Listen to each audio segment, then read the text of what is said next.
People who rage quit a job without thinking, what was the last straw? It was a Wednesday. I got a call from my mom when I was at work to tell me that my dad took a turn for the worse and maybe had a day or two left to live. I immediately went to the company owner, a small business, and told her the situation and I really needed to leave right away, since he lived a few hundred miles away. She told me she understood, but since I was working on some important projects, I should just come in on Saturday since he should be dead by then. I said okay, turned around, walked to my desk, deleted all my personal files from the computer, left my badge and keys on the keyboard, and walked out. Dad passed on Friday, and I turned off my phone that night until the following Wednesday or Thursday while I spent time with my family.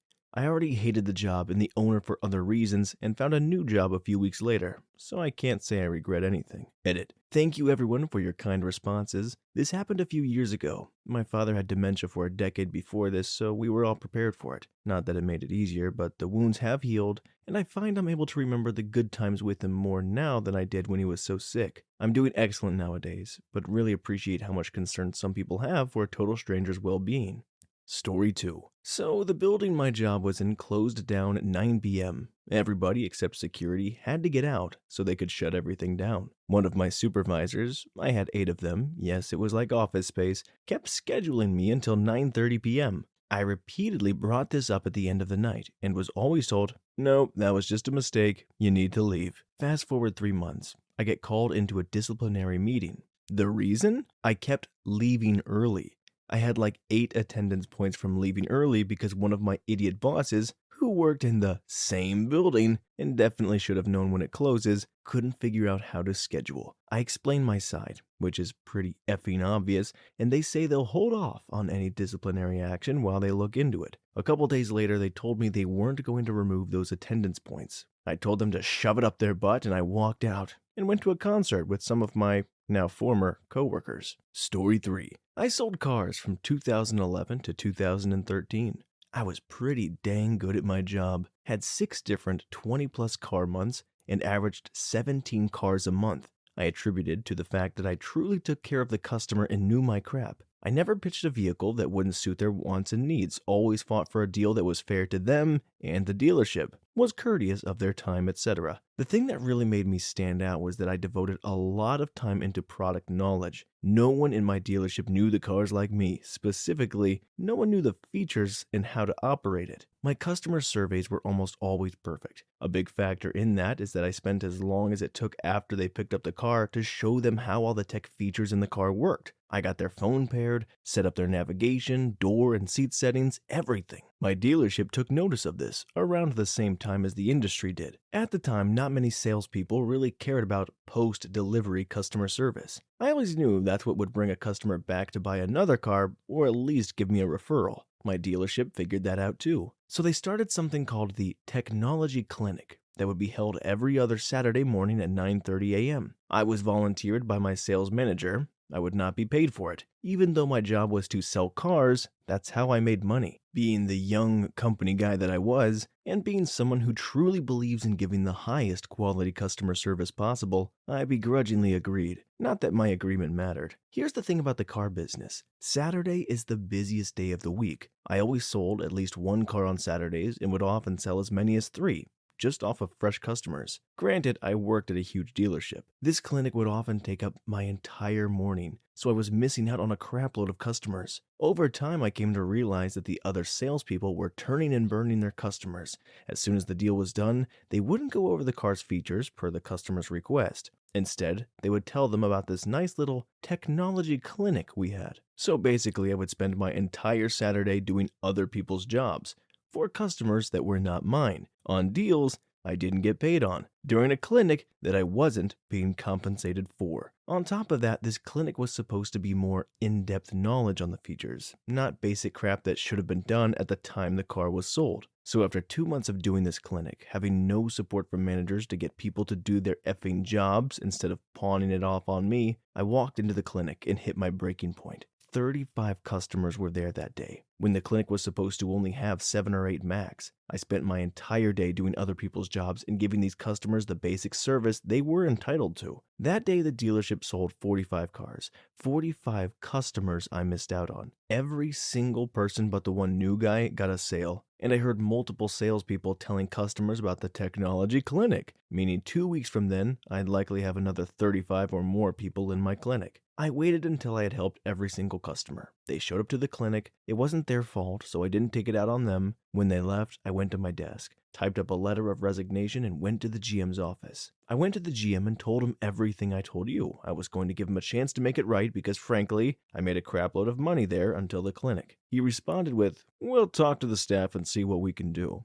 To which I responded, "No, you won't. So here's what I can do." I put the resignation letter on his desk, shook his hand, and walked out. The following Tuesday, while leaving a meeting with their biggest competitor, I got a call from the owner of the dealership I just left. He offered me $200 per clinic I had already done, and for every clinic in the future, as well as giving me a written promise to make me a finance manager within 6 months. So I went back. I stayed there for another year and a half, until being F&I manager had left me completely disillusioned with the car business. Edit. A lot of you seem interested in why I left finance. A couple of reasons. The big one is sometimes you get trapped by your own talent. You're good at something you don't like, and despite being good at the job, you could also just not be cut out for it. That was me, so here's another long post for you. One story comes to mind, and this is what really broke me. Single mother just getting back on her feet had spent the last 2 years fixing her credit to get a reliable car for her and her son. She comes in for an advertised lease deal. New 2014 Honda CR-V for $239 a month plus tax. Only about $500 due at signing. The thing is, though, about these advertised lease deals is you need to have the credit to get approved for the payment. Lease approvals are different than regular finance deals. Approvals come in tiers. So if you didn't get the approval for the $239 deal, the next tier would make the payment $306 or something like that. The single mother agreed to the $239 payment, but got approved for the $306 tier. That sucks for her, but that's the nature of the beast. Her credit, her problem, and there's nothing I can do. So I got to break the news to her. She's understandably upset, but I go through her credit report and explain why that may be the case and assure her that at the end of this lease, she will definitely be on the top tier, so long as she pays her bills on time. I close her. She's still happy and it's all good. I go back to my office to get the paperwork ready and let the finance director know I'm rolling the car. A few minutes later, the finance director calls me over. I see that he has a crap-eating grin on his face. He informs me that he made a couple of calls and actually got her bumped to the $239 rate. I'm happy because we got this lady a way better deal until reality sets in. I know what he's about to tell me to do. Something I effing hate, but I won't have a choice. The lease bump. Basically, since this lady already agreed to a $306 payment, but after the agreement, we got her approved for $239 to a piece of crap finance director. That means that $77 a month to play with to pack and product. $77 over 36 months is over $2,500 worth of product. I was expected to then give her a menu presentation, the sheet with all the products, and sell her on products first and tell her that all of it would only cost her $9 a month and her total payment would be $315. I gave her the worst menu presentation in my entire career, hoping that she would just push the menu back to me like every other lease customer. She didn't. In fact, she basically bought it all. Why? Because she liked me, she trusted me, she believed that I had her best interest at heart, and she was very wrong. She took the car home and likely never used any of the crap she got outside of the maintenance package. There's a lot of mental gymnastics guys in the car business tell themselves to be able to justify the things some of them do.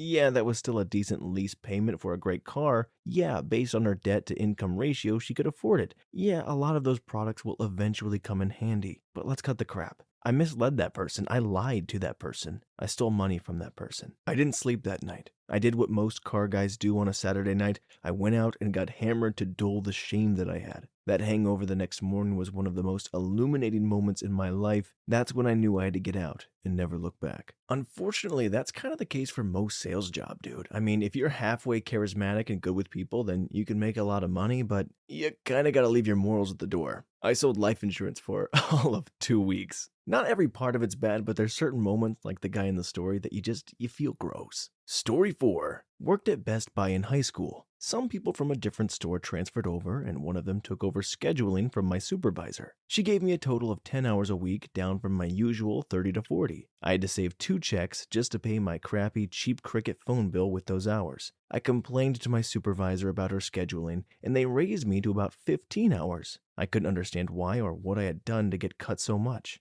When my birthday came close, I reminded her constantly to not schedule me that day, which shouldn't have been a problem considering my crap hours. She told me constantly, "Don't worry. Schedule comes out, and that's the one day I'm scheduled at for a full 8 hours." I try to contact her, and they tell me she's on vacation now, and I can't change my schedule. I called to quit that same day, then later found out that the manager who I called when I quit had been smuggling money from the store at the moment I called her and was leaving the city, so she never even told anyone that I quit. Story 5. IT manager here was working for a company that didn't consider us a real department. Lots of things leading up to this, but the last straw was an announcement that a satellite office was being shut down, and any employees that would relocate to our office. We, the IT department, found out about this at the same time as the rest of the company, months after the decision had been made. Nobody told us anything, and this would involve obscene amounts of extra travel,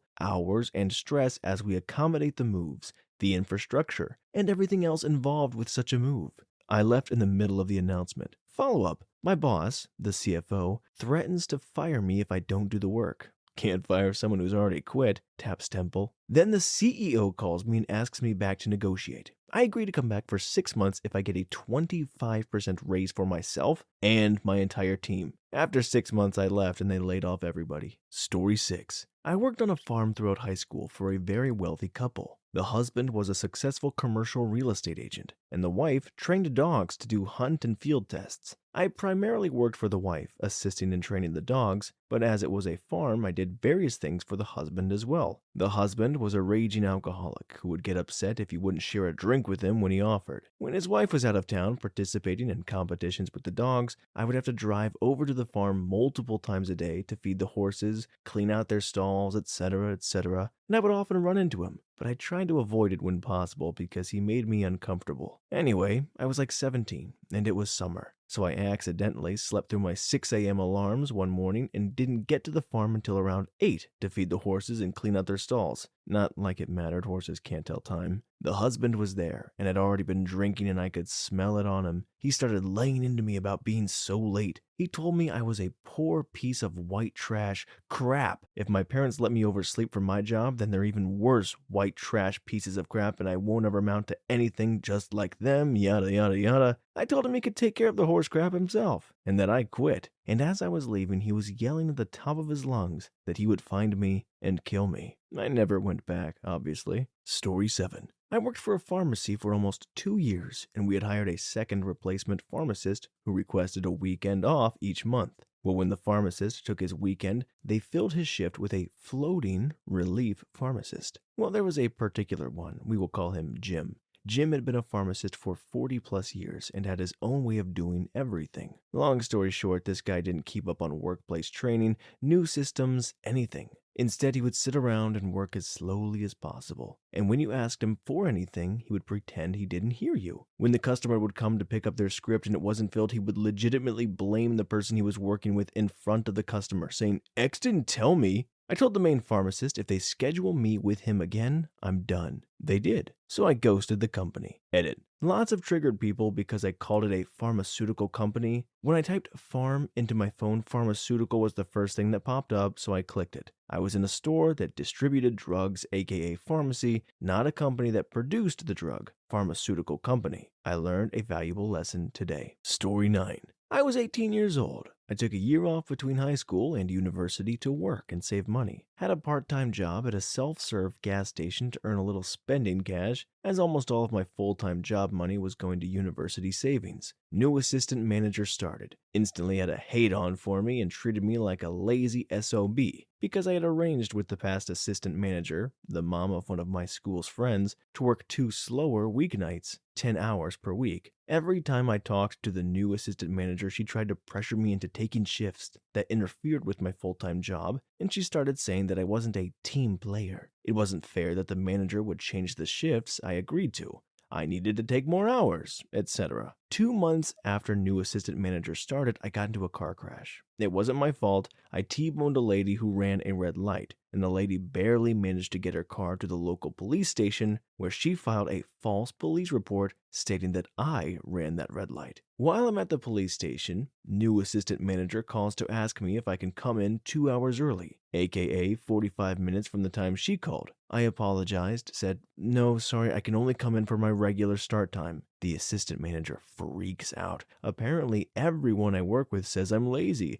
I don't care about my job. I never do anything to help anyone out. I'm self-centered. She works hard, but I don't appreciate her. On and on and on like this until I just hang up on her. I show up at work 5 minutes before my regular time, storming in the customer entrance rather than the employee entrance. I slam my key on the counter in front of a couple of customers, tell her I was in a bad, not at fault accident, and when she called, I was trying to resolve the false police report that was filed about me, and that I refused to work another minute for that company as long as she was an assistant manager there. Assistant manager has a wide-eyed look and attempts to say something as I walk out the door and never returned. Story 10. When I was in between jobs, I applied to work a construction job that needed harness-trained people. I was just coming off working as a solar installer, so I figured I'd give it a shot. First day on the job, they take me up to the top of their scaffolding section to clamp down some beams. No biggie. I ask where their walk boards or scaffolding walks are for this floor because all of the other floors have walkways, whereas this one is just 1-inch beam and 3-foot gap.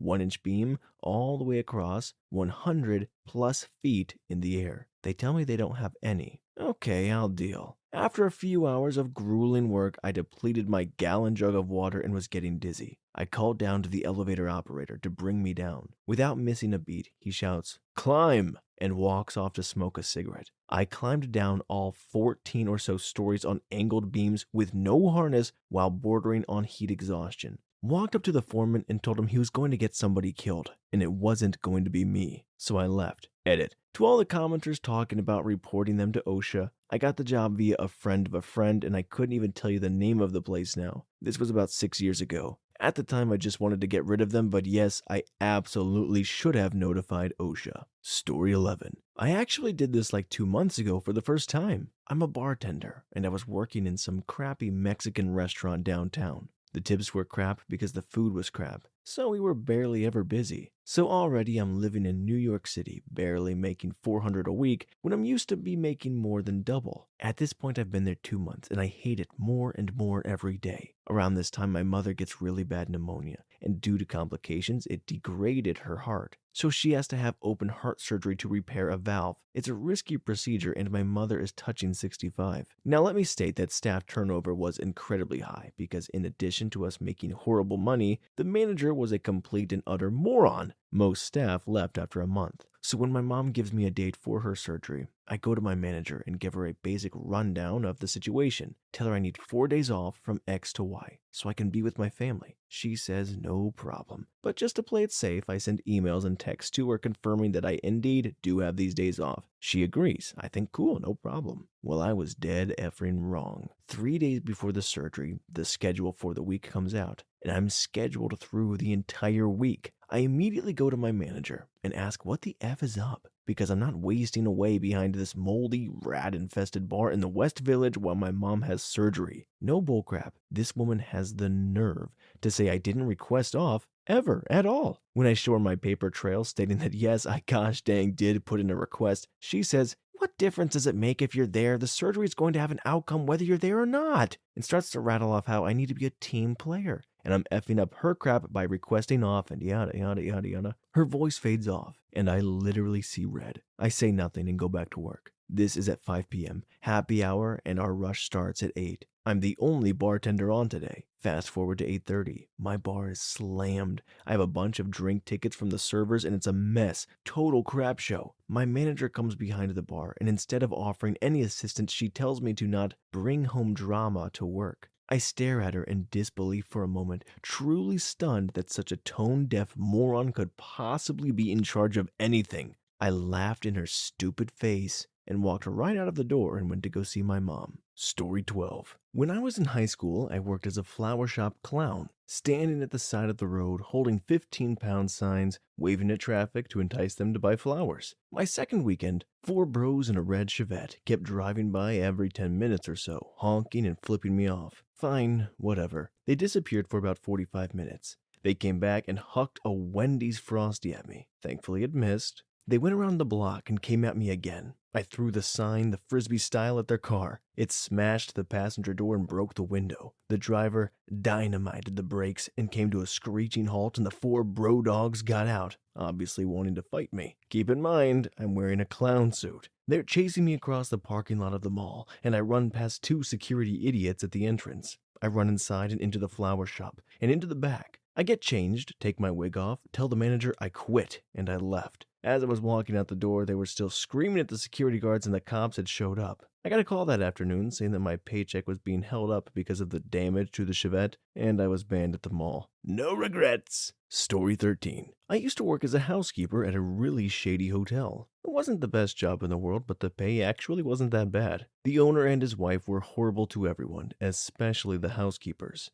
I eventually worked my way to being the head housekeeper, but they kept referring to me as a maid. I don't know why that bothered me so much, but it did. Anyway, the rodeo was in town and we were really busy. I had every single room to clean and none of my other housekeepers were showing up for work. So I asked my boss where they were and he said he gave them the day off. They're young and have stuff to do. They were all high schoolers and I was 19 at the time. It was summer, so he decided he wanted them to go out to have some fun and leave the 65 rooms to me. I was already mad at that, but then it got worse. I get to about my 15th room. I'm exhausted and I just want to get one more done so I can take a break. I knock on the door, no answer. So I let myself in, only to see a man standing butt naked in the doorway. I apologize and try to leave when he calls me back. He said he wanted me to clean the room. I told him I couldn't while he was still there and certainly not while he was naked. He said I had to do it. He was a guest. I go to my boss and explain why I wasn't cleaning that room. He told me I had to do what the customer asked. If he wanted to be naked in the room while I cleaned, then that's what had to happen. I threw my cleaning rag at him and told him to F off and left the rest of the rooms to him. What is this, an episode of How I Met Your Mother? That is atrocious, dude. Story 14.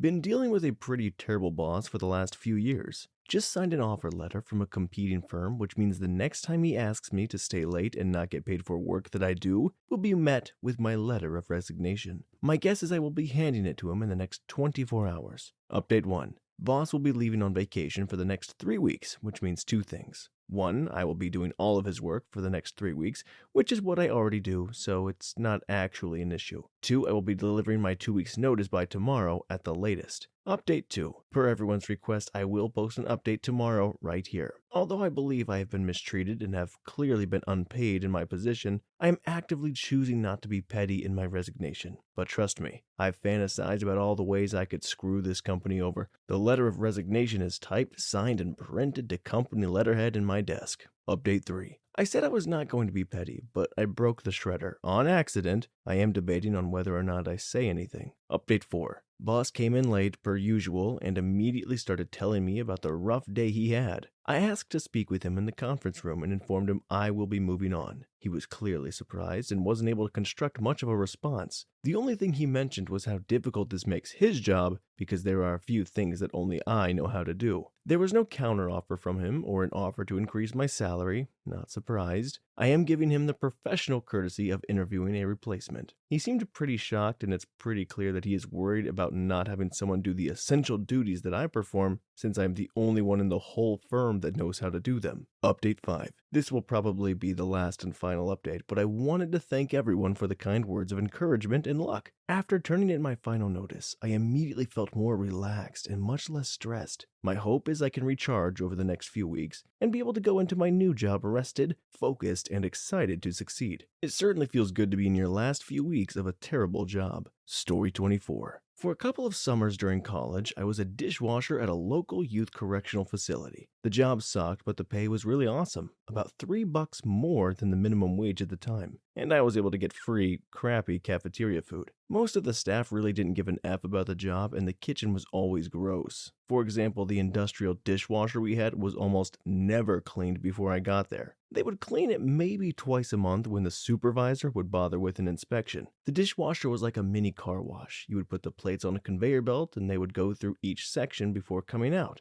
That means all the gunk, all the leftover food on the plates that were usually not even completely cleared off, isn't really cleared off. This is doubly true with those plastic cafeteria trays because the curves on the tray, especially the back, is perfect for collecting said gunk. I was completely grossed out by this. All the staff used the same stuff as the kids, so they were eating off of these filthy trays, bowls, and plates, etc. So I would always clean the dishwasher before I left, which was super tedious, but completely worth it. It would even work better when taken care of properly. Fast forward to college break. I think it was spring break, but I decided to pick up a couple of shifts to make some quick cash. It was a standard crappy day. I also had to be a server that day, which is always awful. So come around the end of the day, I go to disassemble and clean out the dishwasher and immediately regretted that decision. Like I mentioned, taking apart the dishwasher was tedious, and there were a lot of different compartments to it. The most important one to clean was basically where all the trash would go after wiped from the plates, which was like a gutter in the bottom of the machine. As I get closer down to this gutter, I can smell that it hasn't been cleaned in a while. It smelled awful. So I take a deep breath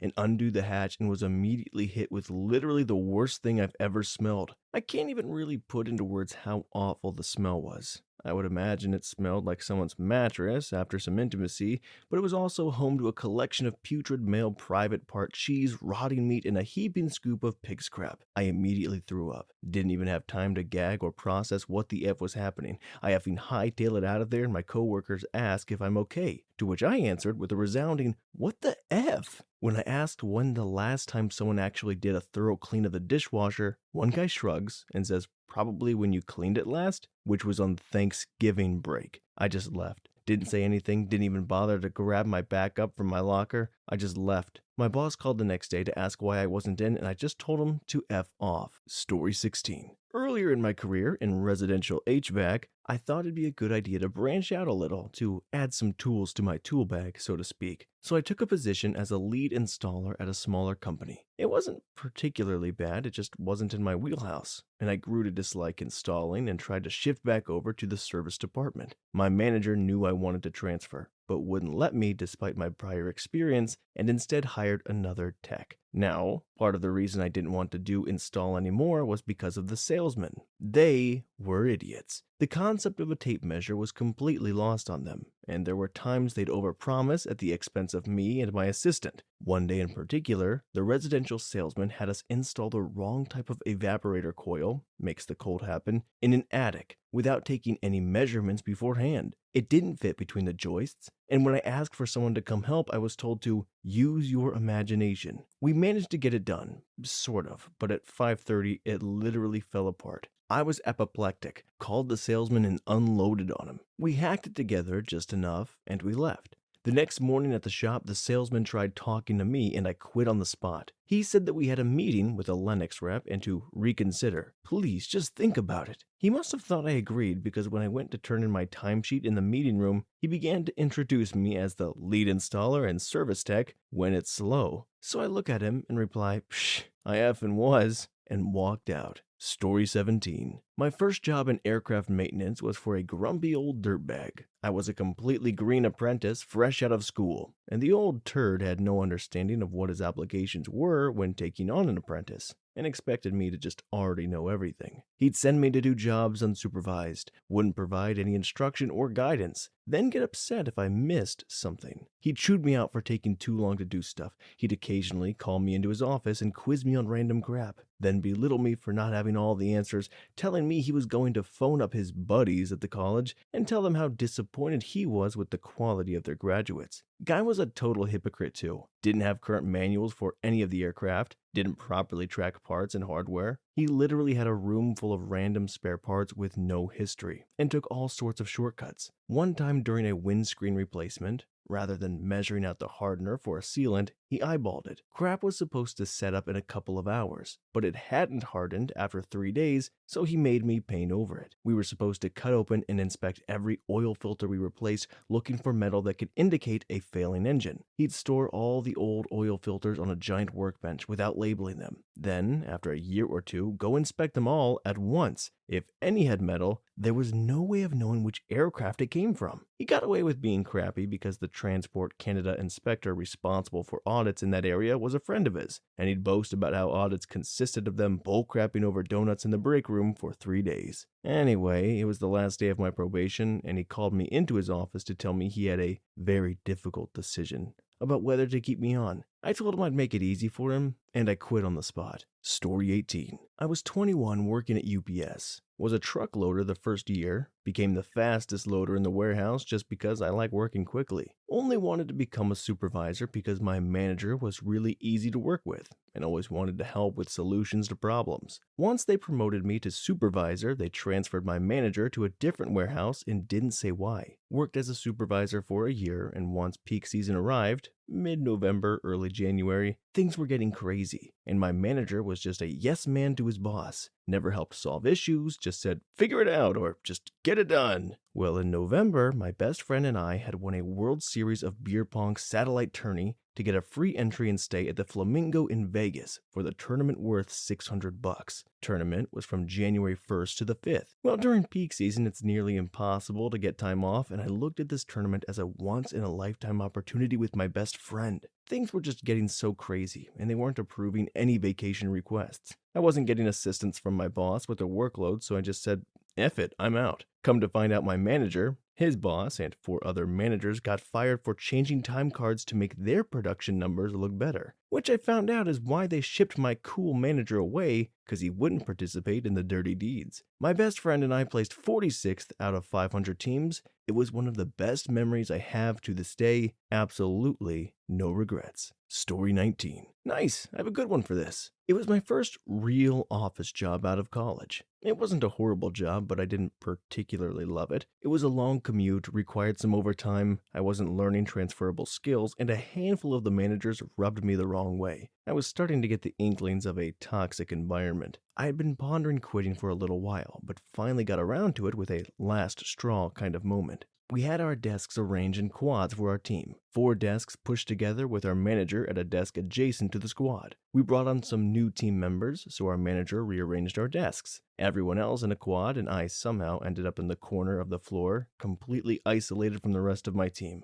Now, I understand that this move itself is not necessarily that horrible, but like I said, the managers had already been rubbing me the wrong way. And the manager that put me in the corner, I was upset and in a horrible mood, and I already didn't really like the job, so I just said F it, went to lunch, and didn't come back. I texted my manager that I quit. She tried calling me, but I wasn't in the mood to talk with her, and told her we could have a conversation tomorrow after I cooled down a bit. The next day, someone from senior management calls. He was generally a pretty good guy, so I didn't mind answering his questions regarding why I just quit so suddenly. We were having a good conversation for about 10 minutes, and then he asks me, so what are you going to say in future interviews about just leaving at lunch one day and not coming back? To which I responded, I mean, I can just say I quit and not tell them the details of how. Duh. His response was, well, what about when they call us as a reference? To which I respond, legally your HR department isn't allowed to disclose information other than my dates of employment and my position without my consent. I'm not even sure if this is 100% true, but that's what I told him anyway.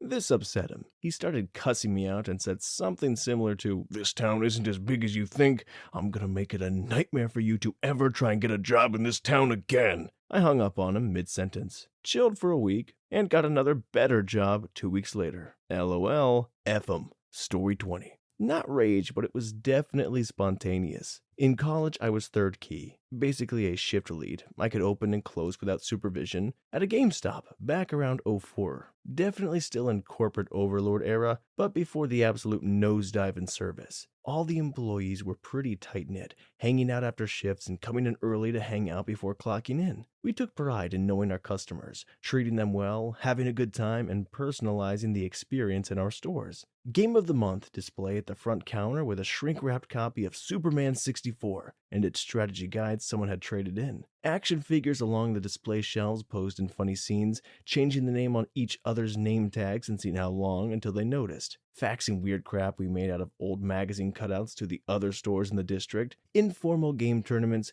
We even got permission to temporarily hire a couple regular customers for the Halo 2 midnight launch. In short, a corporate nightmare. We got a new regional manager. I may be wrong on the title, I don't remember that well. She oversaw probably 7 or 8 locations, who wasn't really happy with how off-brand we were. Which I get, we were 100% off-brand. But we also did really well as a store. Good reservation and subscription numbers. Good trade-in numbers, all the stuff they normally look for. But we weren't doing it the GameStop way. For about a month, we were butting heads with the new regional manager. She ended up using our store as her headquarters as she traveled from store to store in the district. Perfectly professional, but also everyone was obviously unhappy with how much we had to change about our operations. Still, we kept it light and fun, even as the pressure to conform to the standard built up. One morning I came in to open and checked the Red Book, which was the daily log we would update with goals for the day, notes to the next shift, basic stuff. I checked the previous day's entry and saw that our store manager had been fired. I called him to confirm and found out he had been fired for not meeting a low-tier metric, but we all knew it was for not being the kind of manager they wanted. In retrospect, this was totally appropriate. A store manager wasn't managing the way they wanted, so he was let go. Not only acceptable, but also probably the right idea from a corporate standpoint. But I wasn't interested in the corporate standpoint. All I cared about was the job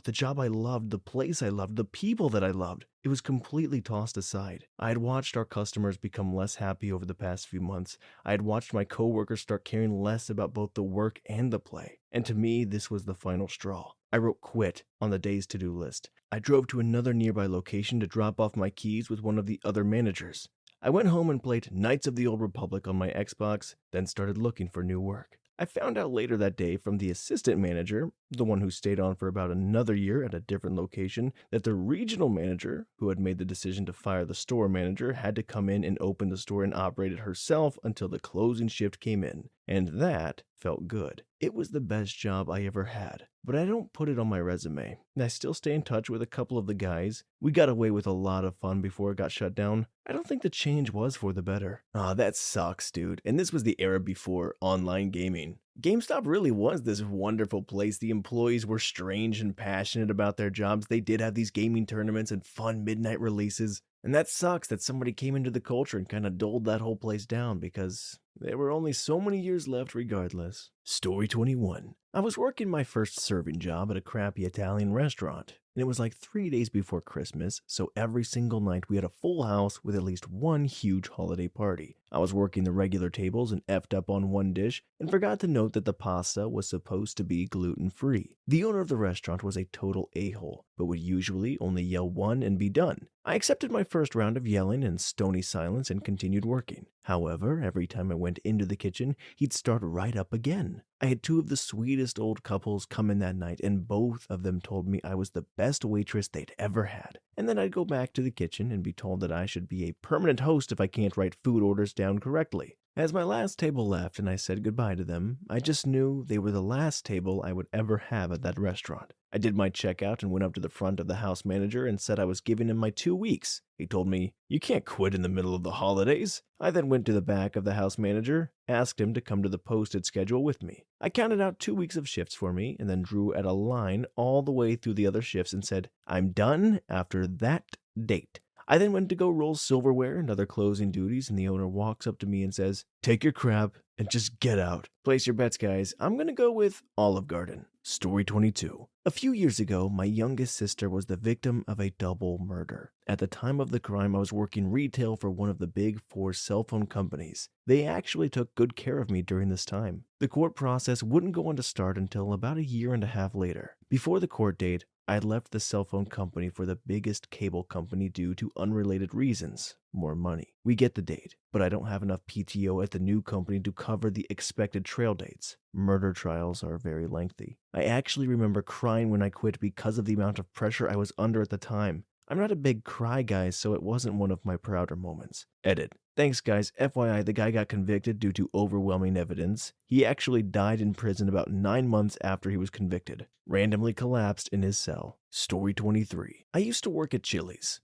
It was my first restaurant job outside of working at a table service restaurant in Disney. I didn't know that there was a stereotype that black people don't tip, which I legit never heard of because I'm black and I tend to over-tip, and so did my friends and family. So I was a hostess and I sat this one waitress with a black family, which was what I was supposed to do because it was her turn to be sat. She got upset, like literally flew in a rage. She went into the kitchen, their table was unfortunately right by the kitchen, and loudly complained about how she didn't want to serve them, how she hated serving black people and all that. It was a shame because they seemed really nice when I sat them, and even though they obviously heard what she said, they weren't rude to her at all. They just undertipped her, which made her even more upset, and she went on another racist rant. So for the next few days, I sat every single black party with her, every single one, just to upset her. She caught on and complained to the manager. I got written up. She didn't get written up for any of the racist remarks. So I left in the middle of a dinner rush. Story 24. Was working a job as maintenance. Now each day you stripped and waxed a section of the floor. You had to use a scrubber to scrub the entire floor, and then you had to buff the entire floor, as well as collecting around 40 garbages and 4 clean stocks, 4 bathrooms to break room and make a bale out of the plastic cardboard as needed using a compactor. This was a 4-person job. Our breakdown of each job worked out to about 4 people. So one day we had 3 people call in sick. Management didn't call in others. So of course here I am racing my butt off and prioritizing these garbages to the fullest rest are normally never full. These areas need cleaning most of the time, so I make the place look halfway decent. I tell them it is unacceptable to squash any notions of doing it again. Tell them to either pull in other people or call the backups. Either way, it should not be a solo venture. Fast forward a week, we have 5 people. Yay, it means we can do some of the other scheduled beyond normal cleaning. But they instead pull off all of the people to do other things not related to the job. Being a fairly vindictive person, I left. Told nobody, so that they would be screwed when the entire store looked like crap. Heard they actually got into some serious trouble over that because they tried to explain the guy doing it left mid-shift and they were like, what about the 3 other people supposed to be doing the maintenance cleaning? Story 25. I had been working at a restaurant for a year and was the longest standing server bartender. I often trained new people and helped them out without being asked. We get a new manager, and from day one this guy just does not like me. Always gave me the worst tables and the hardest daily prep to do. I come in one day and he has cut my section to 2 tables and put it in the worst part of the restaurant. He is also eating at one of my tables, effectively leaving me 1 table. After an hour of this, he gets up and leaves all his dishes and crumbs all over my 1 table. This is a big no-no. I walk up to him and say, "Hey man, you mind cleaning up that table?" in the most unthreatening way imaginable. He looks at me, smiles, and says, "That is not part of my job." And that was all it took. I said loud enough for the entire restaurant to hear, "Look, you greasy Ron Jeremy mother effer." He looked exactly like RJ. "I don't know what your problem is with me, but this crap needs to stop." He got super wide-eyed and started saying he was going to fire me. I told him to suck it and walked up to the front of the restaurant, grabbed a microphone and announced that today was the restaurant's 2-year anniversary of being open and that our gracious manager has offered that everyone eats for free tonight. There were some woos and I walked in the back, grabbed my stuff and left out the back door. He ended up having to go back and announce to 200 plus people that the food was not free, and then he got booed. They ended up being short-staffed for a Friday night and the district manager ended up calling me asking me to come back in. I said no because I didn't need the job and I wasn't going to put up with being treated like that anymore. Story 26. Through most of college, I worked for a family that owned a few small restaurants. By the time I graduated, I was pretty much managing them. Had no interest in the restaurant business, but they didn't really have someone to fill the role I was doing, and they begged me to stick around while I got up to speed on what I did, transitioned duties, etc. They were good people, always treated me great, and the dough wasn't bad, so I said no problem. The thing was, I had also started my real job at that point, so I'm busting my butt over there trying to get started on my career, and then would leave there, have to swing by a pizzeria or 2 and straighten out whatever nonsense they were up to that day, interview someone, whatever. Again, I wasn't miserable or anything, but I was just kind of done with it. So one Saturday morning, after a long week, and then a long Friday night, I'm going in to open the store to receive some stuff, because the guy in charge of it had some BS reason as to why he couldn't make it in. I'm hungover, grumpy as crap, and really just want to go back to bed and do pretty much anything other than waiting for a dude with produce to show up. I'm barely out of my car, and an effing goose comes out of nowhere. And, well, it's not the right word, but essays me, comes to mind. After fending it off, I go in, call up the father of the family, who was like family to me, and was Anthony. Man, I can't do this anymore. I swear, had that goose not attacked me, I'd probably still be working part-time there to this day, 20 years later, even though I have a great career and family and whatnot. Also, that goose would have had a much longer life because Anthony brained it with a shovel in a fit of rage later that day. Yo, chill on the goose! He didn't hurt nobody. Story 27. Worked at a nursery, the one that sells plants and stuff, around the time I was 18. During Halloween, we had a deal where when you came in, whatever pumpkins you can hold and carry to the register was like a flat rate of $50 or something. So one day a father came in with his daughter. She must have been about 5 or 6. They went to pick pumpkins and saw the deal. He asked me nicely if I could help him, so I did. I think we got 3 big ones and a few small ones. Good haul. Afterwards, my manager told me I couldn't help customers anymore, and that if they want the deal, they need to do it. I explained he had his young daughter with him, and the manager said he didn't care. He should go home and get someone to help. We went back and forth, mainly me telling him it's dumb, I'm helping a man and his child have a fun time, and in return might talk about how great and nice of a worker I am, and more people might come. Manager didn't care, said he wasn't here to have employees lose him money. I yelled, "This is effing stupid," threw my crap down and walked out. Edit. I did not carry any pumpkins for customers.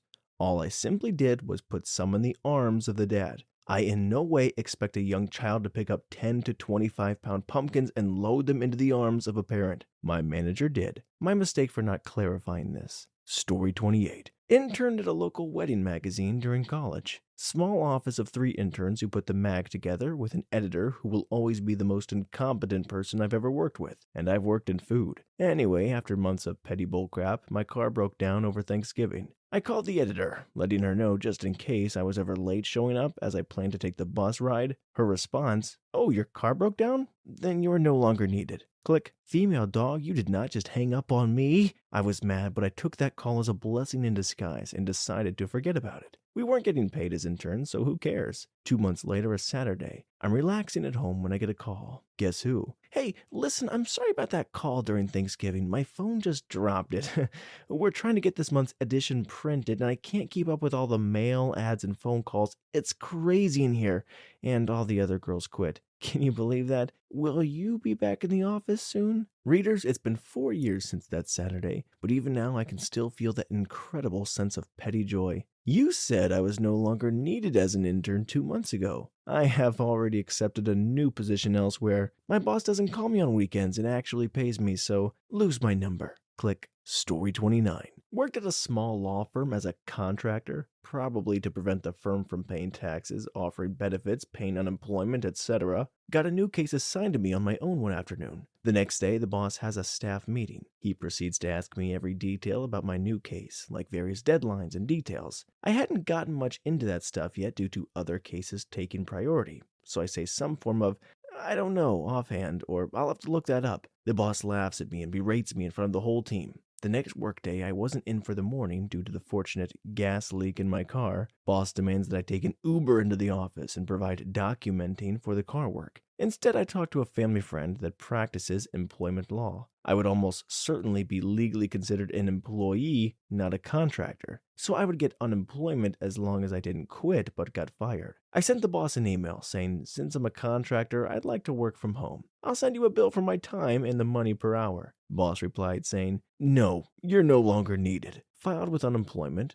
They initially denied my claim. I appealed and provided all the documentation I had for the whole occurrence. The investigator found that I had been an employee and was fired. My claim denial was overturned, and the boss paid my unemployment until I got myself a much better job. Edit. Talk to a lawyer before you assume you know anything related to any area of law, including employment. The law is totally different where you are from where this occurred. Story 30. Worked in fast food. Being a proud employee, I had fantastic metrics across the board, though it wasn't hard because of the nepotism in the store. Everyone but me and 2 other people, the guy who hired me and his best friend, were members of the same family. Small town, sorta happens, but everyone was crap because of it. One guy comes in drunk every day and drinks through his shift, leaves his beer cans in the ice bay beneath the fountain for the drinks, eventually called the cops on him doing so after a particularly bad incident involving yelling yelling at a family. So the regional manager comes in to talk to us, especially to me because I've been written up 3 times and I am to be fired. What? Hold the effing phone.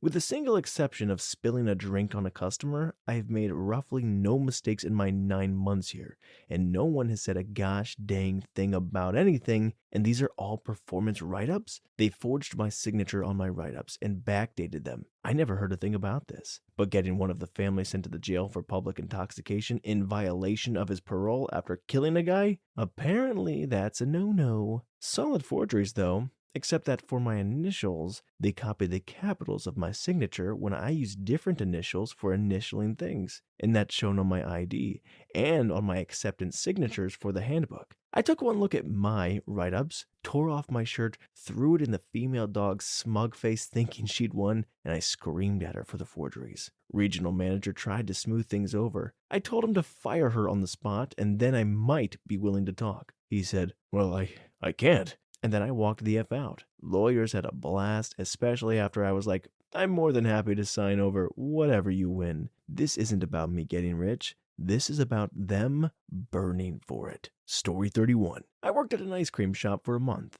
Within that month, I got a promotion. I think I was the assistant manager. Was never sure, actually. My first night closing by myself, I was also tasked with training 3 new hires how to do everything, and then train another employee how to count the cash box. While I'm teaching how to count money to the first guy, 2 of the new hires managed to lock not 1 but 2 keys to the bathroom inside the bathroom. We never got them out. While I was dealing with that, apparently the 3rd new hire did not shut the freezer properly. However, I didn't discover this until the next day when all the ice cream in the fridge was half melted, and we still didn't have a way into the bathroom. I called the manager several times and he would not answer. My entire shift there was a line out of the door, so I was attempting to put soft ice cream in our deep freezers and thaw out ice cream that was rock hard from being in the deep freeze. Still trying to call the manager about the ice cream and the bathroom, my new hires are making lots of little stupid mistakes all along the way. Someone else calls the manager. He answers right away. I call him again and nothing. So now I know he's purposely ignoring me and this situation. While we were closing, a bunch of roaches crawled across my foot, and that was my last straw. I came into my shift the next day, knowing the manager was working, and told him I was done.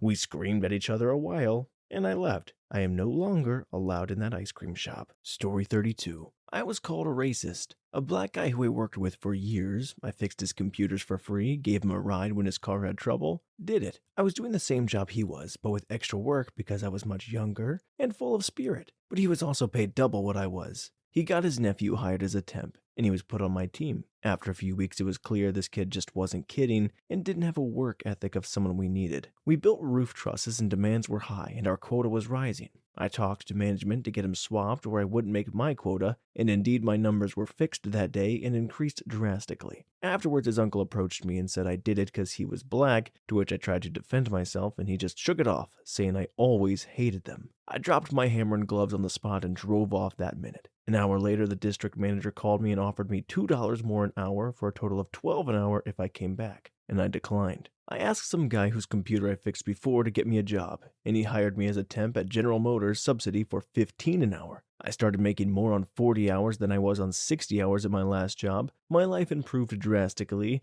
I had so much more free time and eventually worked my way into General Motors as a manager and in charge of the IT program. Got my degree as a network communications/security manager, and now I'm a photojournalist for the Navy. Not a racist, just a white guy. Story 33. Worked at a Hawaiian, Chinese, Vietnamese food place. Food was great, hours were amazing, tips so abundant. Boss was a real female dog. I don't dislike anyone, but she can suck my butt. She'd constantly come in when everything was fine and running smooth and just start screaming that we weren't working fast enough. She'd stress out our customers with how vile she'd be to everyone, and when she thought we weren't doing good enough, she'd jump in to help but slowed us down so much because she didn't know what the F she was doing at all. So one day, for whatever reason, she told one of my coworkers to go home early on a busy day. There's supposed to be 3 of us there at all times. Instead, it was just me and Alex, we'll call him. Alex had been there a while, never took anything seriously, and spent his time texting his girlfriend. This day, when it was just me and him, he decided to take a 2-hour phone call with his girl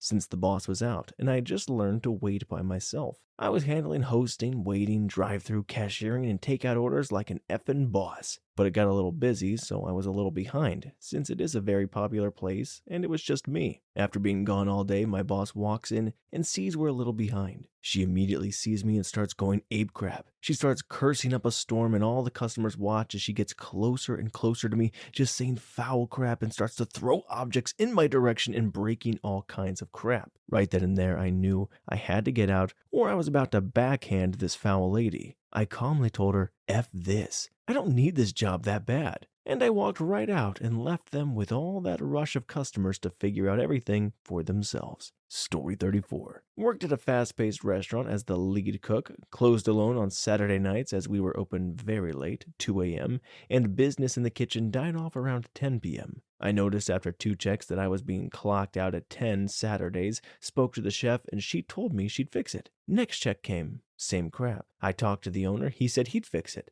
I'd have all my missed hours on my next check. Next Friday, payday comes. Check is short again. No hours compensated. At this point, I've been the wage theft victim of 80 plus hours. I half butt prep my station enough to get me through about an hour. I cook until it gets super effing slammed balls to the wall busy, and I effing leave. At this point, there's 50 tickets in the window, and my station is dead empty. Any little things left over I had, I tossed in the trash. Petty, I know, but whatever. Whoever, presumably the chef, needed to pick up that slack definitely had a terrible night. The other 4 cooks that night all sucked at their jobs, and my station was the busiest of the 5. So F that place, F that chef, F that owner. I'm glad their restaurant closed. Story 35. I was working through a temp agency in downtown LA. I had a gig working at a jewelry wholesaler's office. It was a small company of about 5 or 6 women. The boss was this extremely stubborn, grouchy old woman from Laos who was a complete emotional roller coaster. Over the 5 or 6 weeks I worked there, she no less than 7 times broke down crying immediately after screaming at one of her other employees because they were ruining her business. She was also on some insane diet kick and had hundreds of copies of this guy's books in her office, just stacks from floor to ceiling against a wall. She had the intent of making me her number 2 at this company, but I could not stomach it. I even called my agency a few times asking to pull me from this place. After many little moments adding up to each other, there was one morning that ended it all for me. She sent me a very confusing email in the middle of the night. English being her third language, I generally conceded that oftentimes something would be lost in translation, and I could not make any sense of it. As soon as I got into the office that morning, I asked her, "Could you explain to me what it is you want from this email? I can't grasp the context here." And her words to me were, "Learn to read before you ask me such questions." And she waves me off like Edna Mode from Incredibles. So I walked out of her office, grabbed my bag, said goodbye and good luck to the ladies in the office, and I left. I wish that was the end of my story with her, but it only gets weirder. Too long didn't read. My non-native English-speaking temp boss told me to learn to read when I couldn't figure out what she emailed me. Edit. People were asking for more stories, so here it goes. The next day, she called my temp agency accusing me of corporate espionage. Turns out, very shortly after I left, their entire system went down. Their LAN support, website hosted locally, and more all just crashed. It was essentially an IT meltdown on their server rack, and she blamed me for it. She claimed the agency that I tampered with her server rack and I remotely crashed their system after I left. She threatened to sue the agency unless I went in to meet with her to convince her I didn't do it. I obliged, but it wasn't an interrogation. She had a checklist of yes or no questions she asked me to prove I didn't maliciously damage her IT hardware out of revenge or spite. I'm no IT expert, but I've worked in the field a bit, and I told her, "I think your server software crashed, and because you store your site locally, it went with it. The IT guy was on vacation, so she couldn't get any immediate fix." I was later told through the agency, "She says she doesn't have enough proof to say it was you, but you are still her number 1 suspect." In retrospect, I wish I told her, "I don't even know how to read, let alone hack into your system to crash it."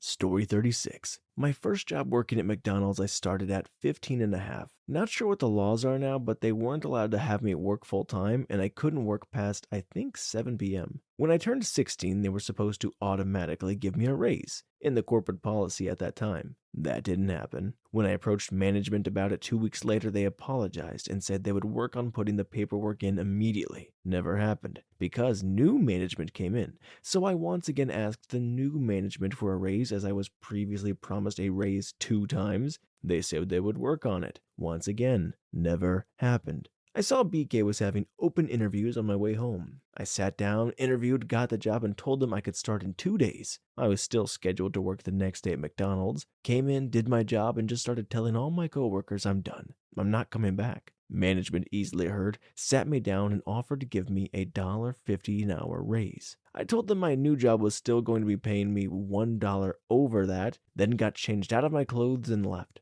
Best decision, because within a year I was promoted to assistant manager and got another $2 per hour raise. Still ended up quitting a year after that due to college though. Story 37. Worked at a Walgreens type store for over a year. Had been told by the assistant manager that they were considering me for a promotion to supervisor. Around the same time, a girl I worked with and hung out with a lot outside of work was fired for stealing. I had no idea and was under no suspicion. Wasn't given the promotion and continued to hang out with this girl outside of work, although told her I didn't want her coming into shop or talk to me there. Assistant manager told me I would have gotten the promotion if I hadn't done this one thing, even though I had asked permission from the manager to do it. This girl and I used to take a ton of pictures when we were hanging out, and I developed the 1 hour film. She dropped off a roll to me on my break, and I started to develop it. No biggie, we developed our own film all the time. New supervisor came over and told me I wasn't allowed to develop her film, even though she wasn't in the store and I already paid for it. I told him I was either in half the pictures or took half the pictures, so it was my film, not hers. He refused to let me develop it. I was upset at him being unreasonable and not getting the promotion, and I quit on the spot. Talked to the manager the next day. He told me I had never been up for the promotion, despite what his assistant was telling me. He was worried about how I was going to live without a job, so he got me hired on at another store in the same area. New place was far less drama and manipulation. No regrets on quitting. Story 38. I worked in housekeeping at a retirement home. One of the nursing ladies had it out for me. I don't even know what her issue was, even now 9 years later. Every time I worked on her floor, there was a complaint against me. I just went about my business, cleaning, stocking, fresh towels, etc. I cleaned, as per my training, and throughout the week there were different chunks of rooms that got a deep clean, per se. These rooms got extra dusting and steam cleaned the carpets, the windows washed, TVs cleaned, etc. All of these were on a rotation, so the upper floors got it once every 2 weeks because they were retirement suites. The basement was once a week because it was more nursing than retirement. This lady generally worked the basement floor. I should also mention that if you were the basement housekeeper for the day, you also had to do the entire building's towel and bed change and make service, 100 rooms, before your room and hall housekeeping duties. So doing this plus cleaning approximately 20 rooms, including 4 deep cleans, was expected to be done in 4.5 hours, because you got in crap if you went over your scheduled time. So you learn to be quick. Apparently, I was too quick for this lady with my housekeeping duties when in the basement, so she went to the director of the building, who already had a stick so far up his butt I was sure he was property of Jim Henson. Finally, I think it was the 3rd time this happened, and as I was leaving, I heard him page me on the intercom. So I called him back, and he was yelling and screaming at me and demanded I give him a breakdown of what I did in each room. So I told him, and said about the deep clean schedule being broken down so each room gets a thorough deep clean once a week down there. He told me I was to start doing that to every room every day. No hours extension for the shift, just do it. I told him he would need to discuss that with my boss to get the routine set up for everyone to be aware. I was informed it wasn't in place for everyone, just me. Oh, and starting the following day, he was going to follow me around to make sure I was doing it. This is also the guy who would come up to me randomly in resident rooms as I was cleaning, and he was giving me tours, reach into my scrubs and pull out my cell phone and confiscate it, illegal search and seizure, for no reason. I wasn't doing anything with it. It was there in case the babysitter had an emergency. I'm in tears at this point because, as I had informed him and my boss repeatedly, I was pregnant with my second child and having a rather difficult pregnancy at that. I'd requested a department change 3 times because of this, since pushing the 75-pound cart and using cleaning chemicals was really hard on me, let alone having to use the industrial steam cleaner. Think a smaller Zamboni with a push bar that weighed at least 100 pounds. Of course, my boss was gone and nowhere to be found, probably with his nursing girlfriend he was having an affair with who was 1/3 of his age, proven. His wife ended up leaving him within a year of me leaving. Magically, no one knew I was pregnant, despite me having written notice to my boss, the director, etc., and had a doctor's note requesting either lighter duties or a department switch. No one was aware of my condition or my request to move departments. So I went home in tears. My husband, boyfriend at the time, had never seen me this bad emotionally. The next morning I asked him to take me in and wait as I packed up my locker. My boss saw me packing up and said nothing.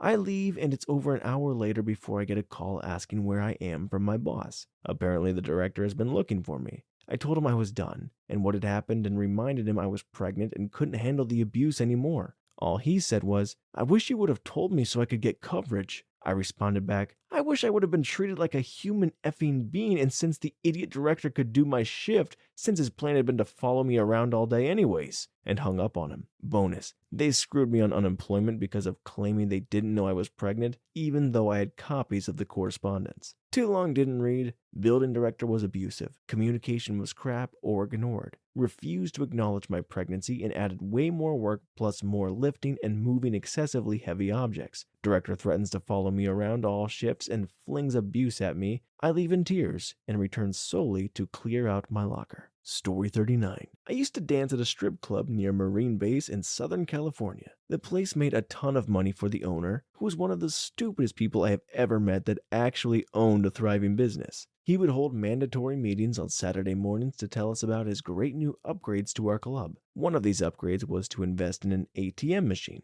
Since we had some tables that could accommodate a dancer, very precariously, in a horseshoe-shaped death trap with a bit of room left for customers' drinks, he decided to promote $5 dances for them by stocking the ATM with only $5 bills. It ran out within a couple of hours during the day shift, with no one able to restock it until the next day with another bunch of fives. The next weekend, we are told we have another mandatory meeting at 8 a.m. and a Saturday. This time, Mr. Genius tells us he has invested in couches for couch dancing and shows us 2 restaurant booths he's placed in the back on a crap, uneven floor. I mentioned that there could be serious problems due to the fact that we were a very busy club with only 2 couches. He proceeded to point out that we can fit 6 customers to a booth, a horseshoe-shaped booth with about 2 square feet of space where their feet are. At the same meeting, some dancers bring up that we need some ventilation in the dressing room, as it is also designated smoking and eating area, with big signs saying so, for the dancers. Smoking in any workplace was already illegal in California at the time, so it was contentious. Then another girl says, "What are you doing about the air condition that is leaking all over the stage?" Yes, directly over the stage. Now, this is a place that literally only fake pays us. They give you a minimum wage check, which you basically sign back to them, plus pay them the difference equaling $70 in what is usually called a shift fee. This place already had huge issues with the bathrooms and kitchen plumbing,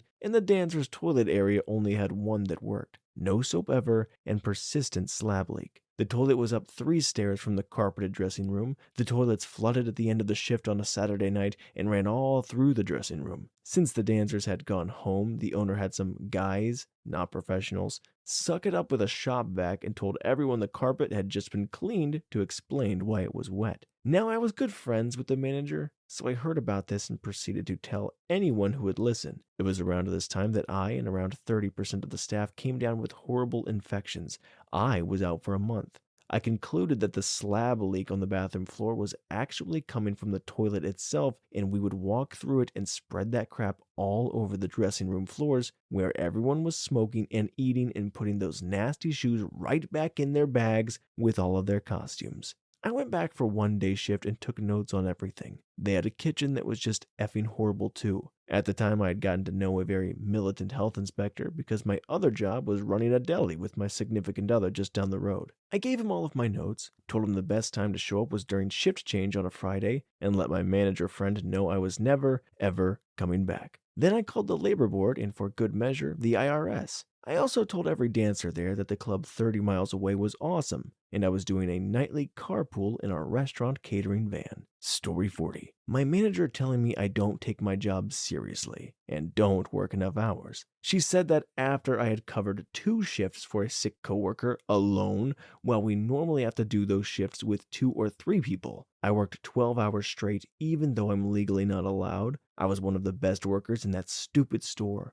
always made a tight schedule for myself, and then getting ahead of that schedule at least half an hour. I always helped coworkers, even though they never returned the favor. The previous manager thought I did great and promoted me, but the new one demoted me immediately just because I didn't let her talk to me like I was a child. I'm getting angry all over again. I went up to her at the end of the very exhausting shift, telling her I had to leave 5 minutes early because I had to catch the bus. Normally don't take the bus, but my bike was busted. She started with her regular routine of patronizing me and telling me I can't just abandon my coworkers. I looked right into her eyes and said completely straight-faced, I resign. I'm done with your incompetence as a manager and a human being. You are working the store and everyone working in it into the ground. I'm going home. See if you can find anyone who will cover my shift tomorrow. You'll find that I'm the one who always covered shifts if necessary. You're not going to last another week. She screamed after me that I couldn't just talk to her like that. Well, F her. I got a call 2 weeks later. Apparently, she had quit her job because 50% of the staff resigned their jobs after I did. The old manager came back to keep the store running while they were looking for a new one. He asked if I would please come back. Story 41. I told this story before. It was the only time I ever walked out on a job.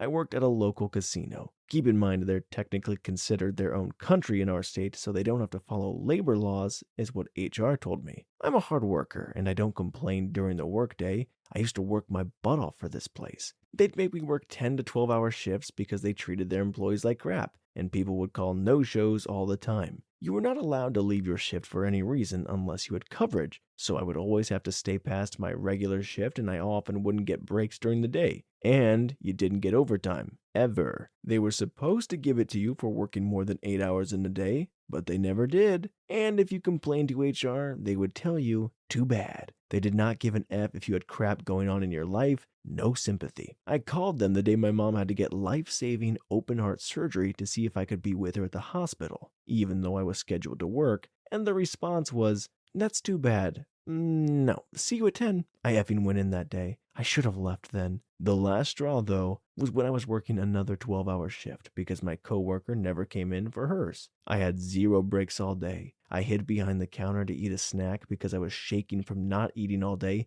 and the manager came over at just that time and caught me. She chewed me out for eating behind the counter, as we weren't supposed to eat in front of our customers. There were no customers. The place was a ghost town. I told her I hadn't had a break all day and I was starving. She told me, too bad. We don't have anyone to cover for you. Then she made herself a burger and went into the back room to eat it. I legit just walked right out when I saw that. F that place. Story 42. I worked phone sales / counter at an automotive salvage facility. We sold parts, used cars, had a repair shop in the back and a shipping department for bigger parts. There was 2 people in sales who had offices tucked into the corners, me working the counter, and 2 guys in sales that sat behind me. I was the main contact for almost everyone who walked in, and I would direct them to the correct department. I also sold parts to walk-ins, grabbed the phone overflow, and had to grab small parts for both my customers and the other salesman's customers. Days went crazy fast. The 2 salesmen who sat behind me both walked out on the same day, so I got moved to a desk and no one replaced them.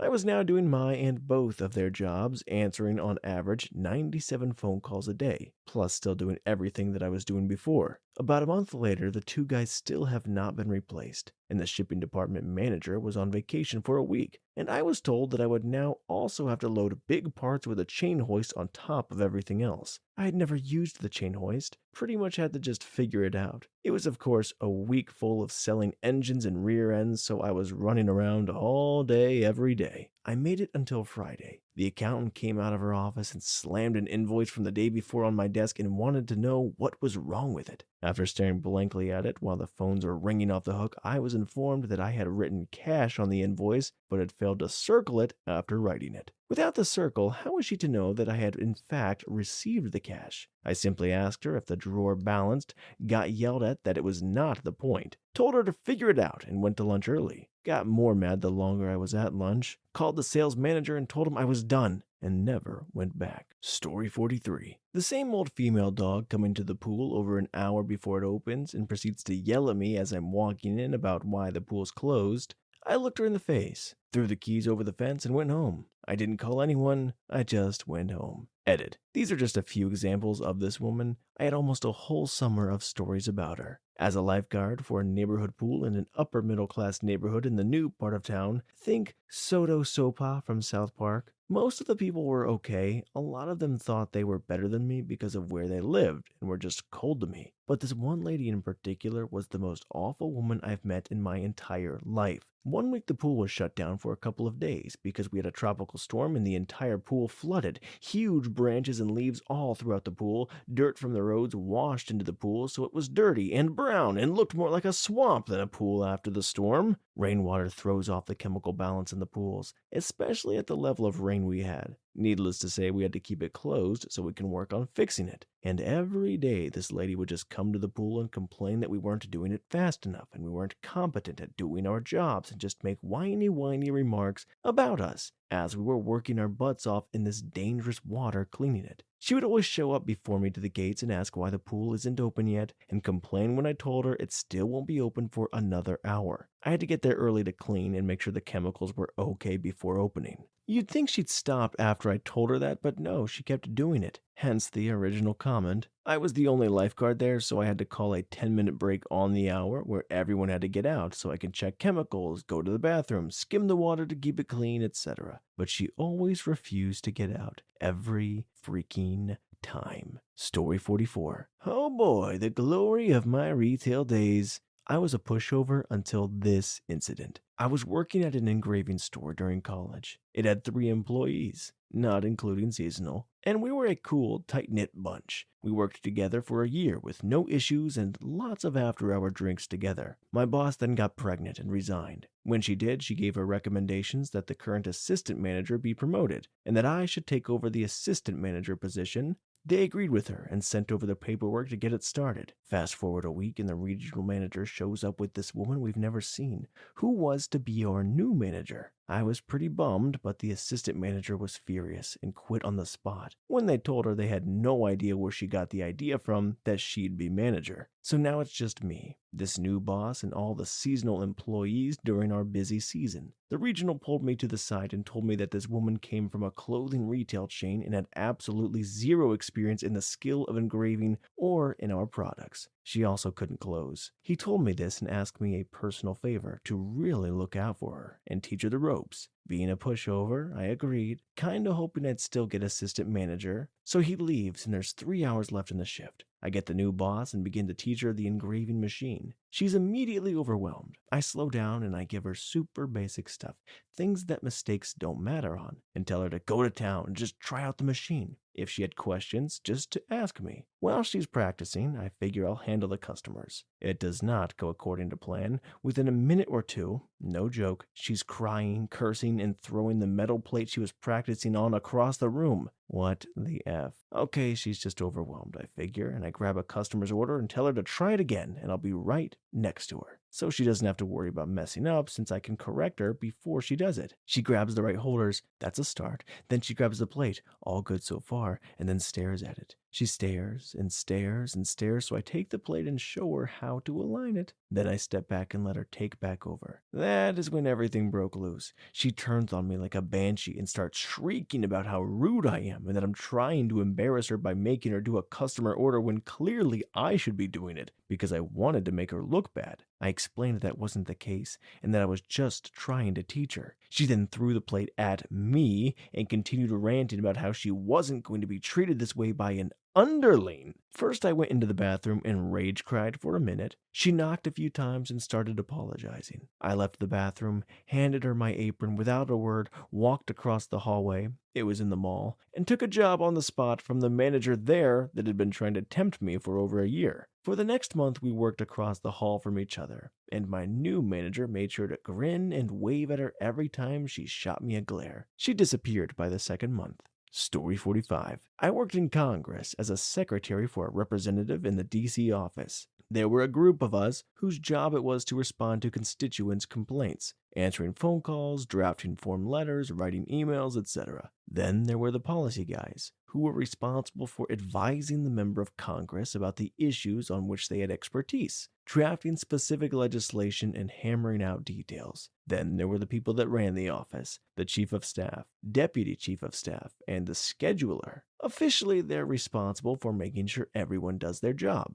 Unofficially, they give members political advice on how to vote, what plays well back home, touching base on with other congressional offices to negotiate on who votes what way on what bill, and helping the member decide to vote on any legislation that's very politically charged and gets a lot of news coverage. We, the people who dealt with constituents, were pretty much completely isolated from the rest of the office. During weekly office meetings, we were asked to leave the room while the COS, the DCOS, and policy guys discussed legislative details. The policy guys were then asked to leave while everyone else talked about something? We knew nothing about how the member was voting or why. We weren't even told the details of the legislation. We were given a line to say about the legislation and were told to log the call in a database, giving the caller a tag with the general issue they were calling about and whether they agreed or disagreed. The chief would give me a stern talking to if I ever deviated from the script. I was essentially supposed to give them as little information as possible. Form letters are meant to be as vague and meaningless as possible. We had a base template we used for non-politically charged issues and copy-pasted. I'm telling you this because one day we had a really controversial bill up for a vote. You can probably guess what it was.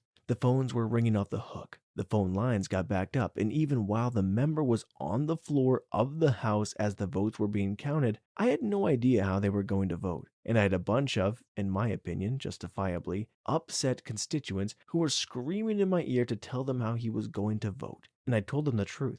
I have no idea. The chief of staff went home early, but the next morning I barged into his office steaming mad, demanding to know why he didn't tell me, let alone the constituents, jack crap. He calmly, and to my shock honestly, explained that sometimes it's more politically useful to withhold information until you have to. They had decided how the member was going to vote weeks ago. They just didn't want to deal with the political fallout from announcing it publicly. He said it would weaken our position. Once it was out of the news, people wouldn't be nearly as likely to follow up on how their specific member voted. He basically said that, in the meantime, while the controversy was dying down, I was the flack catcher. I lost my crap right there and started shouting. He started shouting back, and it ended with me throwing my ID on his desk and walking out of the building. I never went back, and I haven't spoken to him since. I did speak to one of my coworkers later, who told me that the member was completely shocked when I quit. Story 46. I worked at a restaurant as a dishwasher when I was 16. It was a family-owned restaurant, and it was a crappy job. Washing dishes, cleaning oysters, bussing tables for like $8 an hour. I had a shift one weekend from 4 to 11, but one of the kitchen managers called me saying it was slow. It's a mostly outside restaurant, so if it was storming out, it'd usually be pretty dead. So they only needed one dishwasher, and I could have the day off. All's well. Me and my buddy take a drive up to the big mall about 45 minutes away. His car breaks down and we're stuck there until his mom can get us around 6:30. Kitchen manager calls me around 3:30 and says, "Hey man, it's actually getting pretty busy, so you need to come in." I explain the situation to him and he tells me, "Well, it's your shift, man, so show up or get it covered." Click. So I call another dishwasher and ask if he minds covering the shift, and he says that he'll do it. I don't hear anything about it the rest of the day. My next shift was after school on a Tuesday or something. I leave school at 3:45, have to pretty much rush straight there to get there by 4. I walk in and clock in. Kitchen manager comes up and says, "What the F, man?" And I say, "I'm sorry, what's the issue?" To which he responds, "Nobody covered your effing shift, so I had to wash the dishes. You'll be working without pay your next 2 shifts to make up for it." Story 47. I posted this comment 4 weeks ago. Something similar to this happened to me my 3rd day on the job, and my first day without someone sitting next to me offering advice after every call I made. I was a first-year student at my university. Nearly the exact same situation as you expect, that I was not on a work-study program. I'll keep this as accurate as possible, while maintaining anonymity for all people involved. Some details have been modified for this reason. Since I was new to the call center, I was assigned to call people who had donated annually for at least 5 years. That way, it would be somewhat easier to get a donation. I'd been at my station for about 2 hours or so and had gotten a few small donations, which my boss was pretty happy about. Up next in my queue was a woman who had a son who had just graduated from my university with an engineering degree. I pressed the call key, and she picked up pretty quickly, maybe the second or third ring. The call pretty much went like this. I gave my scripted instruction and she seemed pretty friendly. I completely skipped the contact update part of the script because she had already struck up a conversation about my university experience. It was part of the intro and this wasn't an uncommon occurrence among callers. However, once I started building rapport by asking questions about her and her son's experience at university, she broke down crying. Crying isn't exactly accurate, more like sobbing and dry heaving, hard enough that it's difficult to speak. Somehow she managed to tell me that her son had died the previous month of self-unaliving because of stress over paying a huge student loan bill. I had no idea how to continue the call and pretty much just apologized profusely for bringing up such a touchy topic. After the call ended, I put my headset down and stared at my screen for a few minutes trying to understand what had just happened. My boss noticed I wasn't working and called me back to his office. I explained what happened on the call and he decided to listen to the recording of my call. I got written up for not doing the 3 asks. Gave him my equipment, told him I didn't have it in me to be a cold caller, and I walked out the door. I can't stand people who put money and call stats above people's well-being. I am so sorry for you, lady. Story 48. I was working at a steak and shake and we had to essentially clean house because a handful of employees and management were pulling a scam where they got caught shorting the registers or not even ringing up orders. Because of this, we had a lot of new staff in a very short period of time, management included. I had to pull a double on a holiday as the grill master because of all of this, which I was fine with. Holidays were already time and a half, so overtime was 3 times my normal wage. Mega bucks for a dead-end job. I was on hour 13 or 14 with only a short 10-minute break between hours 7 and 8 when I had someone cover the grill for literally 1 minute while I went to have a smoke. In said 1 minute, the guy that I had covering the grill decided to go take a leak. So when one of the new managers walked in to start his night shift, he saw 10 orders not being cooked and I was in the back smoking. He started going off on me, and as I was on my way back to the grill to start the orders, he said some smarmy comment about my work ethic and how I should have been fired with the rest of them. Now keep in mind I wasn't even aware of the scam that was going on this entire time, which was one of the reasons why I was one of the only people that didn't get fired for it, but that was irrelevant to him. I was already short-tempered from being at work for 13 hours, already short-tempered because I only had 15 minutes through the entire 13 hours as a break, so I just snapped. Started cursing him out, basically saying, F you, F this job, I don't need this crap, you're an effing joke. One of the waitresses had just set down a table order on one of the little serving trays, so I grabbed a handful of fries, chucked it at the manager, grabbed the table's milkshake and started chugging it, smashing the glass on the floor as I walked out, telling the manager to go F himself. Never even bothered going back for my final paycheck. F you, Gary, you smarmy 4'9" hobbit-looking little effer. Story 49. I was the manager of this crappy little panini and wrap place in my university's food court. We had a nice sergeant who worked with the ROTC kids come over every Friday and get the same thing. It was a massive wrap with pretty much every veg we had. It generally took 2 wraps and a couple of toothpicks to get it closed. You would also pay for a combo, about $3 more for it since it was a bigger wrap. Now the owner was a craphead.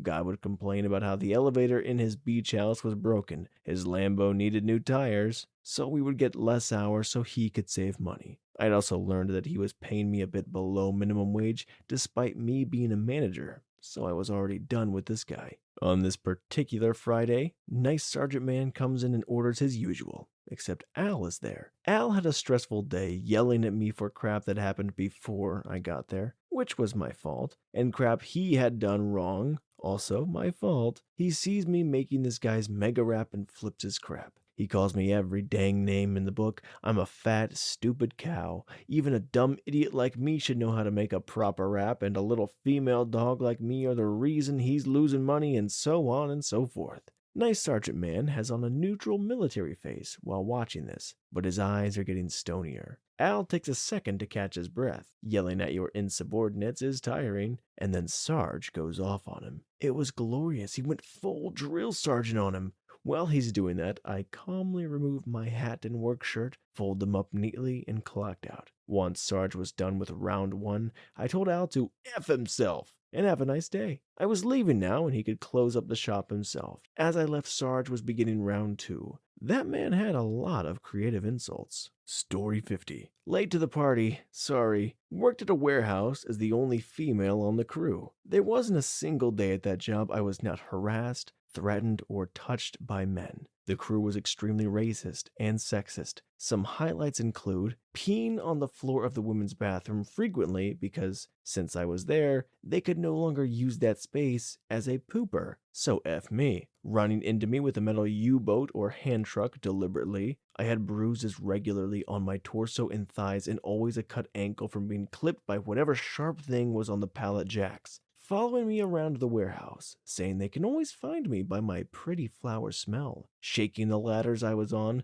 completely taking a ladder away, stranding me up 2 or more racks above the ground, throwing ball bearings at me, grabbing my chest or my butt. Sounds petty, but taking my lunch and eating it in front of me. I don't feel comfortable writing the racist crap they would say. On the sexist side, women were beneath all the other races they hated, and they made sure to let me know that every day. Needless to say, whatever minority you are, they hated you. They hated us. One morning it was completely pouring out, and I saw a coworker walking in the rain. He had a good 2 miles ahead of him to work, so I offered him a ride. I tell him it's fine that he jump in and throw a towel on the seat for him to sit on because he's soaked. He thanks me in the car and uses the towel to wipe his face. Suddenly, asks me to stop the car across the street from the warehouse. He jumps out and says thanks again, but there's no way in heck he can be seen taking a ride from the effing woman and takes off. He drops the towel in the road. I get to work, he gets to work, and he starts laying into me with the rest of them all over again. Someone also took a crap on the rim of the women's toilet seat, and I think it was him. I was done that day, and I never came back to work. Story 51. This wasn't me quitting, but some coworkers that had enough of the crappy, mean owner of the restaurant. I worked at a sushi restaurant that had a really high turnaround rate. The reason why is because one of the owners had a huge female dog who loved to yell at people. I saw people come and go, most usually lasted only a few days. There was a sushi chef there that had been there for a while. He was pretty cool, and we got along great when we worked together. His girlfriend also worked there as a cashier, and a lot of times they were scheduled together. One Saturday, I was supposed to be off. I get a call from Carol, the female dog boss, asking me if I could come in. Apparently Max and his girlfriend had had enough of her, and they both just straight up left and walked out of the restaurant. The place was pretty small, so usually it was just the cooks in the back, the sushi chef, and the cashier/delivery driver. So when they left, they basically left the place empty aside from the cooks, who did not speak English. I decided to take the shift for the extra money, and when I get there, Carol was already there behind the sushi prep area making orders. She usually didn't come in at all on weekends, but would still watch the security cameras occasionally from her laptop at home, and if she saw you standing around doing nothing, she would call and yell at you. It turns out that was exactly what she did to Max and his girlfriend, and they had finally had enough. Carol showed me the security footage of Max yelling at her over the phone, hanging up, then taking off his apron, and both him and his girlfriend flipping off the security camera and walking out. She was showing me because she couldn't believe how disrespectful they were and how they could just leave the restaurant like that when they were customers in it. Personally, I thought it was pretty awesome they walked out together. I know I wanted to quit hundreds of times when I was there, but I was a broke college student that needed the money. Last I heard of them, they both got jobs at a sushi place that was competing with the restaurant they walked out on. Story 52. Less rage, more sadness. I worked at a fairly large dog boarding facility and generally loved it because my job was taking care of them and making them happy, as possible. After about a year, management started to fall apart, creating an almost Game of Thrones style battle for hierarchy. Everyone going behind people's backs, giving themselves gold stars, whatever they could do to get to that next tier. It was obnoxious, but beyond that, who were the ones who were most affected by it? The dogs themselves, of course, their playtimes were cut short. Many were put in isolation for very small, manageable issues because the people would rather be noticed or recognized for preventing a problem rather than just work with and keep an eye on the dog in question. Not to sound obnoxious or whatever, but people were just all about checking off the boxes to show how hard they were working and lost sight of what was actually important and the reason I thought all of us got the job in the first place. Anyway, there became some promotions available, one of which was night shift supervisor, which I had essentially been unofficially doing the past 3 months as it was. I used the interview to draw attention to those aforementioned issues, and they seemed genuinely concerned and attentive, and told me how insightful all this was. They ended up giving the job to a girl with no prior experience who had worked mornings for 3 months. Mainly, though, she was the epitome of every reason why the dogs were being effed with. They sent out a congratulatory email to everyone about the new promotion. I replied with something along the lines of, "What an effing surprise." Boss texted me she was disappointed with my reaction,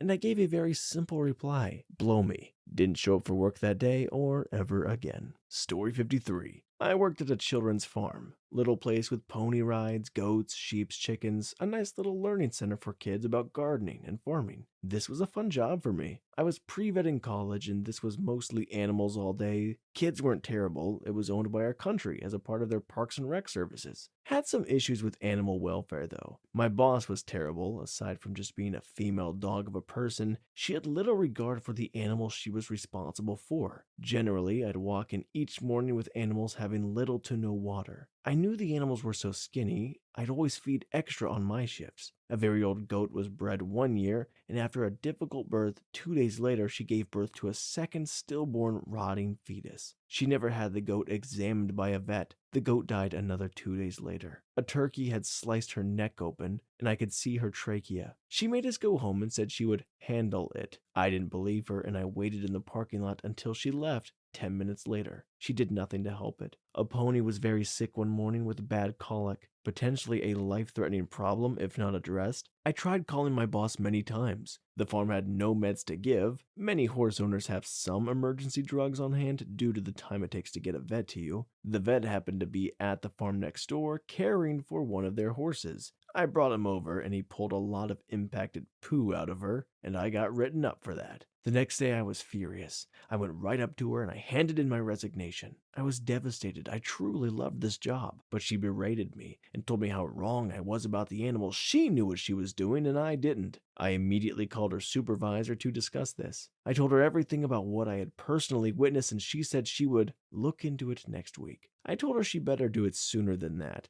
I had also called the SPCA and they would be visiting in the morning. They had so many violations it wasn't even funny. She didn't take my threat seriously, and of course they showed up to ponies without water or shade, the turkey's neck still sliced open, and super skinny goats. They got a big fine and had to have a state vet out to clear them because they were technically government-owned animals. The place was shut down for a week, lost a ton of money, and my boss was later fired. Story 54. A little late, but I hope some of you read this. I used to work as a dailies tech for a film/TV in Santa Monica. It was my first real industry job, and I got it by pestering one of my co-owners of the company for 18 months before I landed an interview. Prior to working there, I was scraping by at Starbucks, and my entire educational background was filmmaking, so I intended to ride out this job for as long as I could to see where it would land me. The position itself was difficult.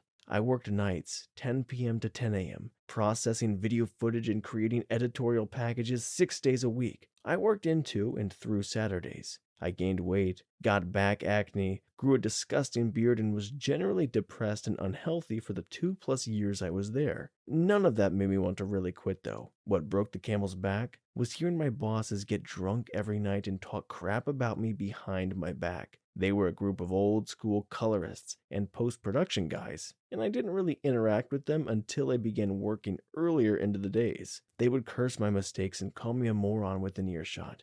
It made me feel terrible, and I didn't want to work for and around such hateful people who didn't appreciate my sacrifices for the job. Took a couple weeks to build up the courage, but I finally quit. That was over 3 years ago, and I haven't returned to a production position since. The taste left in my mouth by ungrateful coworkers and bosses was too awful for me to ever come back to. Story 55. Server at Ruby Tuesdays in my early 20s. This was last decade, and the chain was trying to spruce themselves up and distance themselves from the burger and fry joint whilst still serving burgers and fries. They removed ketchup from the tables first. The customers had to ask for it. They asked for it all the time because it was effing ketchup. Then they took the bottles away and moved it inside the kitchen. Ketchup had to be served as a ramekin, which was annoying but tolerable.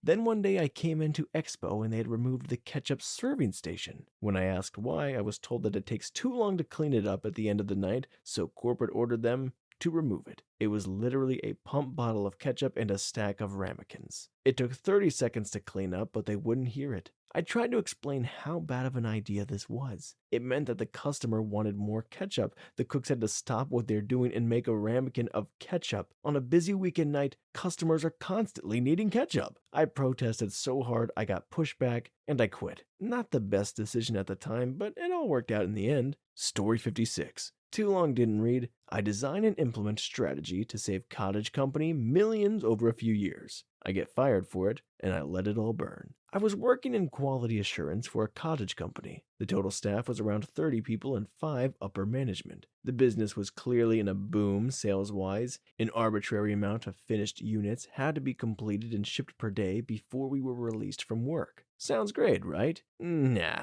not when the failure rate of the product was over 60%. This means in the quality assurance department, our job was to certify the product as functional and flawless aesthetically and clear it for shipping. The arbitrary number was set to 300 units per day at around $150 to $500. Customers' cost per unit, depending on their customization options. I was hired as a QA for product testing. Well, I got tired of 14-hour days, 6 days per week, so I created a running list of modes of failure and who along the production line was responsible for the area associated with the various modes of failure. Fast forward 3 months and I had a massive volume of data in a presentable format showing who, what, and where was bleeding the company dry on materials and wage cost, and my recommendations for fixing the issue. Literally would save the company over $1 million over the next year at the current shipping rate. I started approaching people on the production line and taking them aside and showing them my data. I never hovered or micromanaged, just told them what was up. Everyone was super burned on hours, worked as I was, so they were glad to work it out, so they could spend more time with family. Over the next few months, my running list of failures changed. Overall failure was down to something like 39%, and I was still having daily meetings with people as we would have huddles to determine if these issues were personal related, lack of training, poor materials, poor assembly and maintained tools, poor storage and handling techniques, or whatever. Big Boss Man confronted me one day while I was upstairs in the production area and was like, "Don't you work in QA? Why are you up here?" I said, "My name is blank and I do work in QA, but I've been collaborating with production for the last few months in efforts to improve our numbers and reduce failure." Boss Man, in front of the entire production crew, said, "I have a production manager and you're not him. So tell me why you thought it was okay to leave your area and go behind our backs and do this?" I was literally stunned. I told him that the production manager had been working closely with me this entire time and had improved my methods and had been flexible in helping me refine the strategy and implement said changes. I quickly got the hint that old Greg, the production manager hand, said no crap to Big Boss Man this entire time. Almost 6 months at this point, and had been stealing the credit for the increase in productivity. The discussion is getting heated, so I asked him if after lunch he could please set aside 15 minutes for me to give him a presentation. He said no. I said, "Not even if it will net you several millions of dollars over a year or two?" Well, that got the attention of that slimy effer. We wind up having that meeting, to which concludes with him demanding I turn over all of my data and write up an outline of my methods. I could sense the tension and I confronted him and asked, "Why does this feel like I'm about to get fired?" He said, "I haven't quite made up my mind about that yet." I was so furious I was almost crying. I destroyed all of my data and literally burned my notes for the past 6 months and told the idiot goodbye. Oh man, I can hear his rage now just thinking about it, when he found out I destroyed the data and my notes and refused to share any of it. Shouldn't have tried to fire me, a-hole. Story 57. Picked up a second job during college because college. It was a cafe, cozy and Northwoods themed up in Minnesota. My manager was hired without any floor experience, and I'm pretty sure she was bipolar. She really hated any women younger than her, like me, and was always trying to reclaim her youth in the wrong ways, reading Twilight, singing with songs like Teenage Dream. She couldn't get past the fact that I, a low-key, non-bubbly introvert, connected better with our customers than she did. I was already fatigued with stress from college, so the constant stress of her hunting for any excuse to write me up was wearing me thin. Here's the last straw. Little girl and her dad walked into the cafe to sit by the fire. There's a fierce blizzard outside, and they are the only customers. The little, probably 8 years old, gives her dad her hat and gloves and runs to the restroom. Dad comes up to order a coffee and a hot chocolate, which I prepare and give it to him. The girl comes back from the restroom a minute later and is horrified to see that the whipped cream was mostly melted into the drink. Now, I'm not going to say for sure, but I got the impression that she was a bit special needs. She started crying but didn't communicate more than a few words. Definitely not a spoiled and bratty disappointment, but more like someone just took her ice cream and threw it on the sidewalk. Anyway, I felt pretty bad, so I took a coffee plate and put my most gorgeous spiral of whipped cream ever with beautiful chocolate shavings sprinkled on it and brought it over to her with a spoon. Her wordless delight was so warm it could have thawed the blizzard itself. After I got back to work, the Antichrist, my manager, stiffly walked up to me and said, "You know, stealing from the store like that could get you fired." All I could do is stare in confusion, but she continued, "I'm only going to write you up for now, but if general manager, who she had the hots for, doesn't approve, you could lose your job." I was supposed to open the store with her the next morning, but I let her shovel the sidewalk and do everything else on her own. I slept in for the first time in months, never warmer. Story 58. My coworker tried to unalive herself at work. I came back from my break to find her in a full-blown panic attack, telling me what she'd done and how she'd changed her mind and wanted to live, and was scared to go to the hospital alone. It was a small store and only the two of us were on at the time, so I left the owner a voicemail explaining the situation. I locked the shop up, put a sign in the window saying that we were closed due to a medical emergency, and took her to the hospital, after talking with poison control on the phone first. I sat with her at the hospital for a long time as she wanted me there. The doctors assured me she would be fine, but wanted to keep her under observation for obvious reasons. When she wanted to be alone, I went back to the store to reopen it and finish the day, to find the owner's crazy wife there, having already reopened it. She yelled at me about responsibility for a while, but whatever, I knew she was crazy, and she wasn't my boss, so whatever. When my actual boss got back in town, though, he spent 2 hours chewing me out about how irresponsible it was for me to close the store and to leave, and how I should have just let her get herself to the hospital or called an ambulance. I quit on the spot. F that place and F that owner. The owner was in denial about me quitting, called me every morning for a week to yell at me and ask where I was and why I wasn't opening the store. I don't know how I could have made it clearer than telling him directly that I quit and turning in my key, but there it is. Story 59. This was a few years ago before I finished school, and I was extra upset because I had to turn down a great internship during the summer in my actual field because I needed the money. I never screamed at anyone, but it was still a very heat of the moment thing. Background. I worked at Forever 21, and my manager was this insufferable guy who was constantly on the power trip and had zero humanity. He literally was a walking rule book. No customers because the store just opened, but you glanced at your phone? Written up. Got back 2 minutes late from your lunch break? Written up. He was also extremely patronizing about it too. He talked to you like you were a child. This was in addition to the crappy customers who walk all over retail workers and people in customer service. Rage quit time. This eggshells environment had gone on for a few months when finally, one day I just had it. I got pulled to the side and written up because a manager from another store had secretly come in one of our side entrances in the section where I was folding, and I failed to greet them. He wrote me up, gave me a talking to, and set me back out on the floor. After my shift ended, I blocked his number, the store number, and anyone affiliated with my job. I never showed up again. It was super unprofessional, and I would never do that now, but I was in my late teens and just couldn't deal. You suck, Drew. I hope you never get the promotion you were always brown-nosing for. Story 60. I worked at Walmart for like 4 months. I worked with both stationery and celebration party stuff and fabrics and crafts. In this particular store, these two departments were at complete opposite ends of the store, and they had 2 other people in the department scheduled at times when they weren't able to train me. So they just showed me how to clean up aisles and cut fabric and obviously considered that to be enough, because whenever I messed up and clarified that I had not been trained, my manager, we'll call him K, just said, "Yes, you have," and would walk off. I made the best of it, but K was kind of the worst. He was always watching me, sometimes actually following me around. I had disclosed I was autistic in one coaching, which I learned never to do ever again,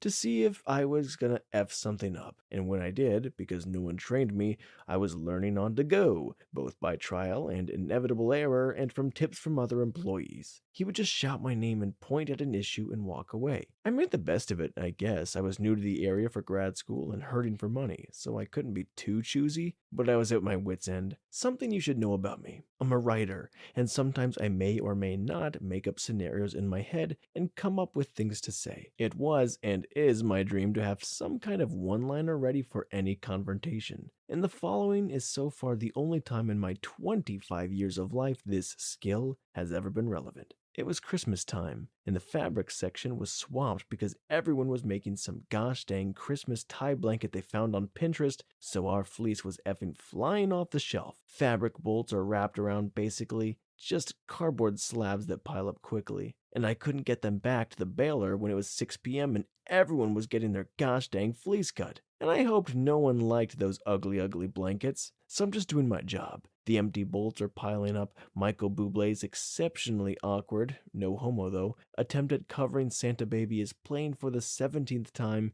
and Kay shows up just as I'm done cutting and stickering some fabric, and the customers are walking away. While I duck under the fabric table to put the printer back, I hear my bolt slabs fall to the floor. I get back up, and Kay is staring at them, at me, and back at them, and I figure he's obviously not going to help pick them up. "You are going to clean this up?" I was right. "Why is all this garbage here?" "I've had a line of customers since I clocked in," I say. "I was about to take them to the back. I was finishing up." "I'm sure you were." I made the mistake of rolling my eyes, for which I miraculously only received a "watch it." 2 customers came to the fabric table, and I make a point of disengaging with Kay to help them. At that point, I discovered that to be the best strategy. Disengage. Just disengage. These people need 6 yards of this fleece and 6 yards of that one. They're making an effing blanket.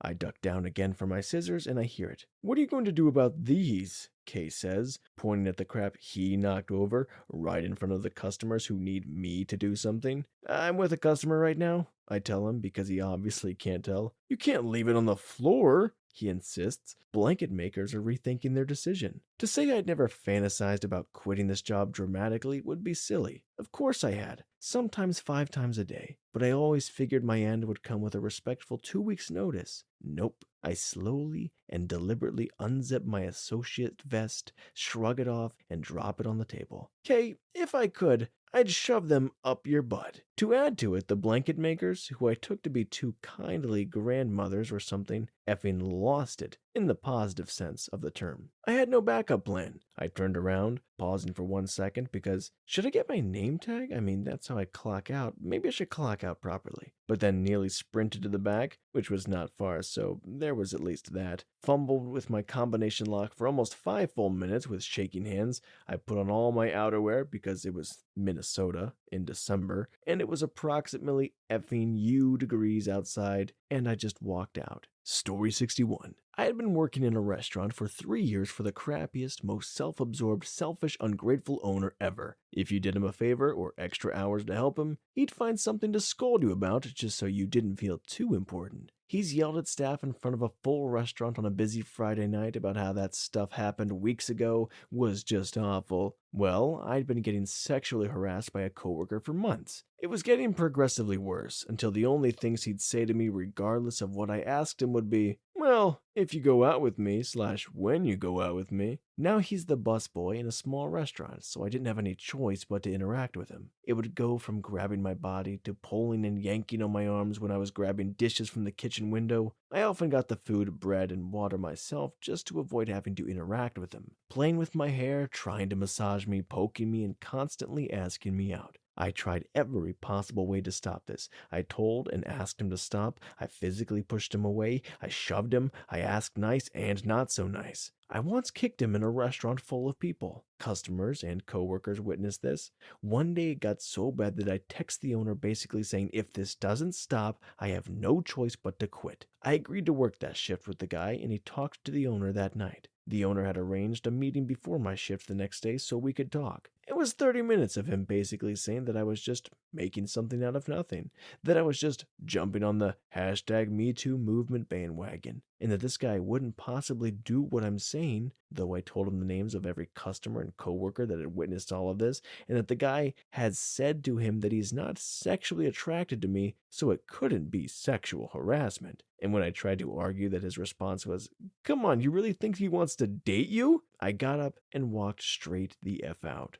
Story 62. Oh man, I've had a few. My favorite was when I was around 20, trying to put myself through trade school. I needed a job so bad I was having trouble finding something during recession, so I took what I could get, Starbucks. Seemed good at first, after an underpaid job, and much too extensive training that I could barely recall any of the week after. I was put on register at a location close by in a very nice shopping center in an upper middle class neighborhood. I'd done register jobs before, and some in places with clientele a bit less, shall I say upscale? I don't know for a lack of a better word. So it was pretty chill. Shout order out, ring people up, pour regular coffees, heat sandwiches, nothing too bad. This was how the first few shifts went, and I strangely never saw the person who interviewed me. I just figured she was on another schedule. I was even pretty happy since I got a decent amount of tips on that Friday as well, which they divvied up fairly. I thought it may work out for a while. Then the next week I heard something happened, and the manager who interviewed me was replaced. Plus I got my schedule and had 3 morning shifts in a row. I wasn't a huge fan of morning shifts, being a kid in night school in his early 20s, but whatever. I figured I was lucky to have a job in this market or whatever the F people said back then. Fast forward to the day of my first morning shift. Naturally, it lined up with the day I got to meet my new manager. I wiped the sleepies from my eyes and dragged my butt in the crack of dawn. I'm sure a bit hungover and even more stoned. Before I started, the manager called me in.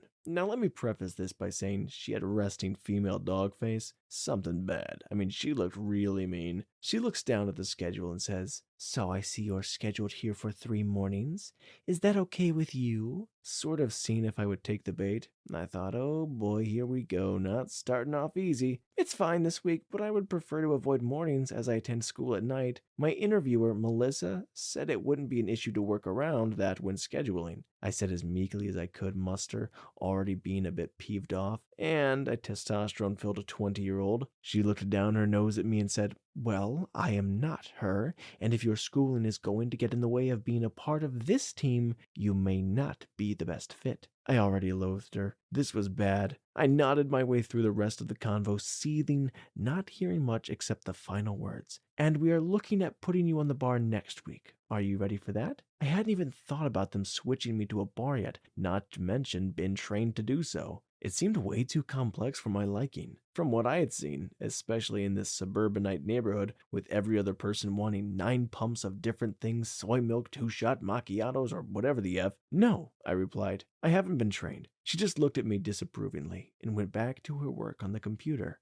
After a few seconds had passed, without looking up, she said, annoyed, "You can leave." So I left. The barista who was to train me met outside the back rooms and mentioned quietly she could be a female dog, and I nodded it, saying it seemed so. I then set up at the register while the barista rattled off everything she did robotically. It's about 5 or 10 minutes before opening, and I notice there's already quite a few people outside. I start to watch as the people line up. By the time it's time to open the doors, there's literally a line around the whole store's corner and off into the distance past where I can see out of the door of the far right. It must have been at least 40 people in line already, and that was just what I could see. I turned and asked the barista, interrupting her constant flow of narration, if this was a normal thing. She said it was indeed. I knew then that this might not last as long as I thought. After an exhausting morning of what must have been hundreds of orders taken while listening to the barista's training that was impossible to gather while working, I went home and slept hard until I had to get on the bus and go to school. Fast forward to next week when I got my new schedule.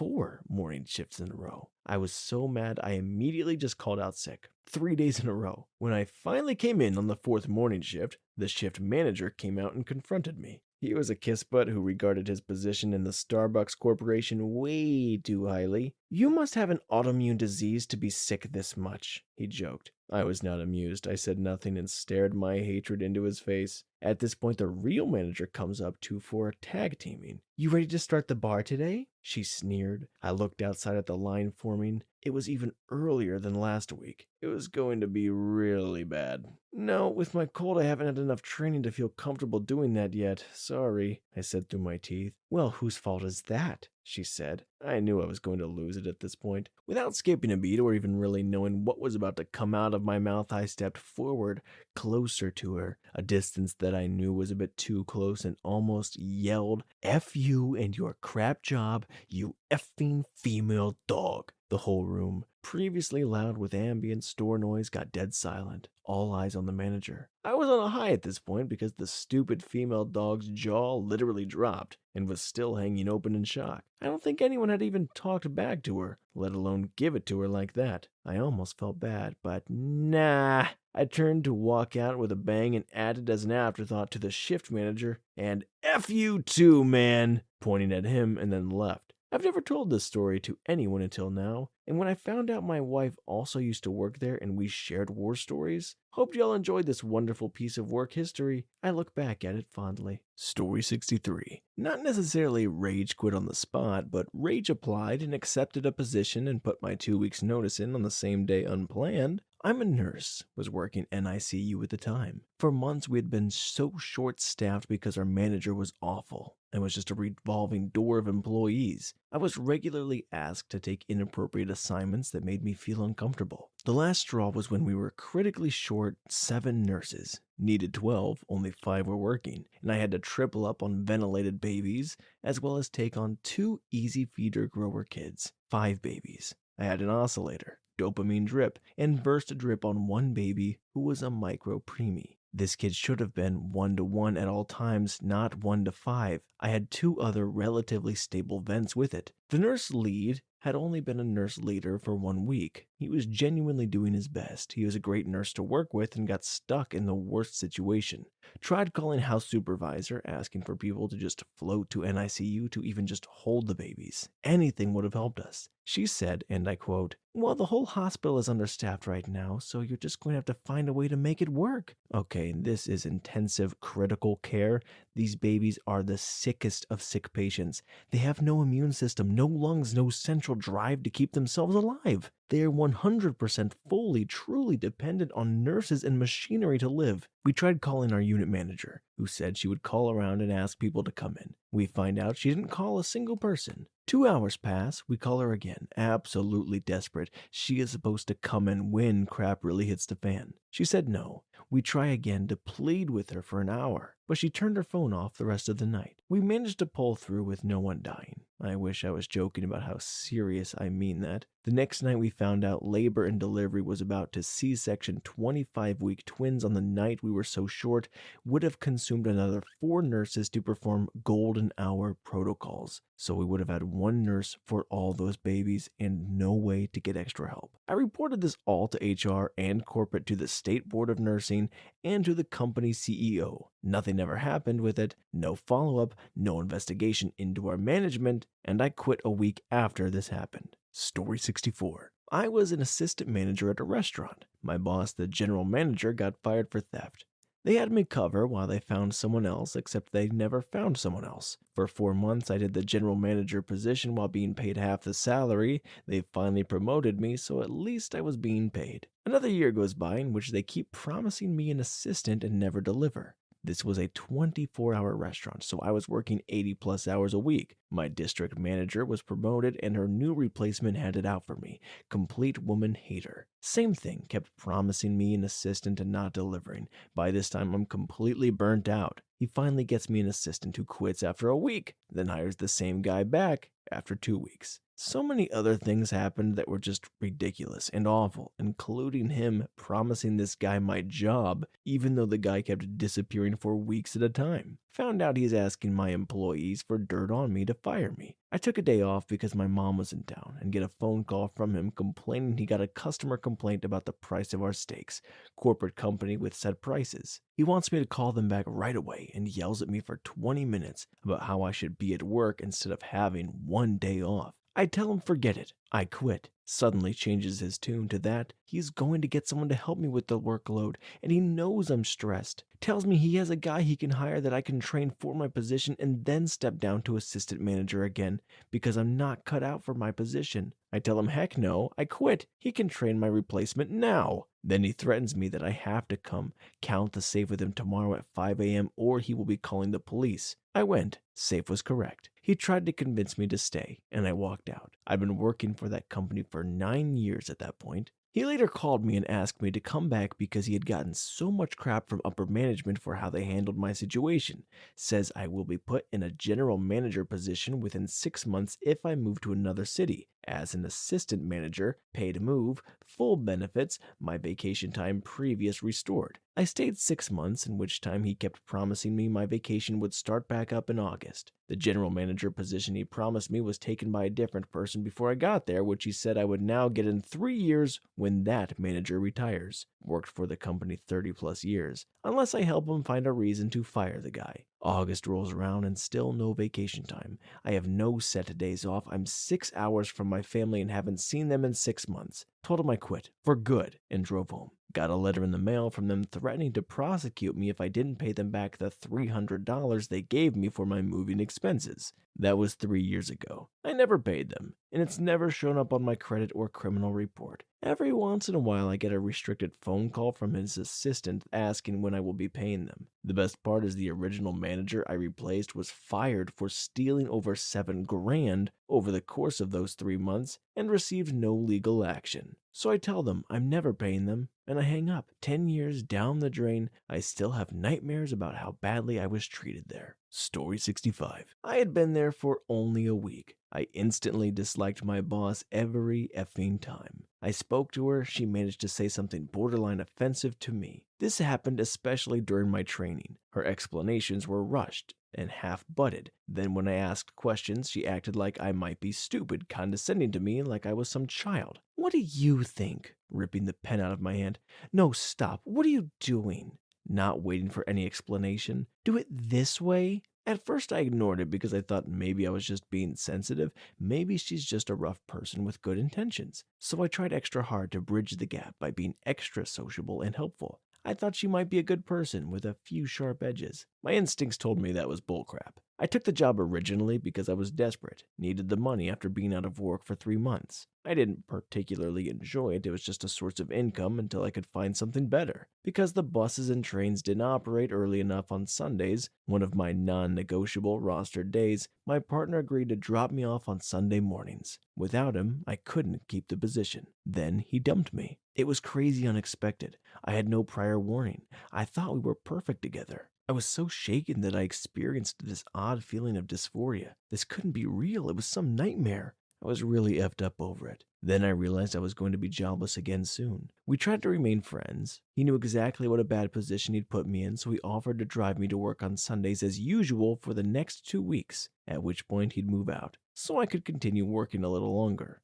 However, because I was so new, I highly doubted that anyone would make plans to give me Sundays off or anything like that. I had to resign. I went into work the next morning and explained the situation to my boss. I explained that I might need to resign because I wasn't able to do my rostered days anymore, and I told her I was telling her earlier than the contract specified because I thought she deserved to know now. I was clearly very upset about the breakup, and I teared up a little during my explanation. I got myself under control and explained that I was pretty cut up because we'd been together for a long time and I was still shocked. I told her I was still willing to work for 2 weeks, but she should be aware that I needed to leave soon. Her reaction was, "So you're quitting?" Well, that's not a very good excuse, but whatever. We don't need a quitter. All the stress of the past week exploded in me. What the F did you just effing say to me, you female dog? And that's how the fight started. Here are some of my favorite excerpts. Me. You've been such an idiot to me every single day since I started. What is your problem? You need an attitude readjustment. Her. Well, how about your attitude? Me. Genuinely confused. Huh? What do you mean? What did I do wrong? You waltzed in here on your first day trying to take charge of everything and learn everything at once.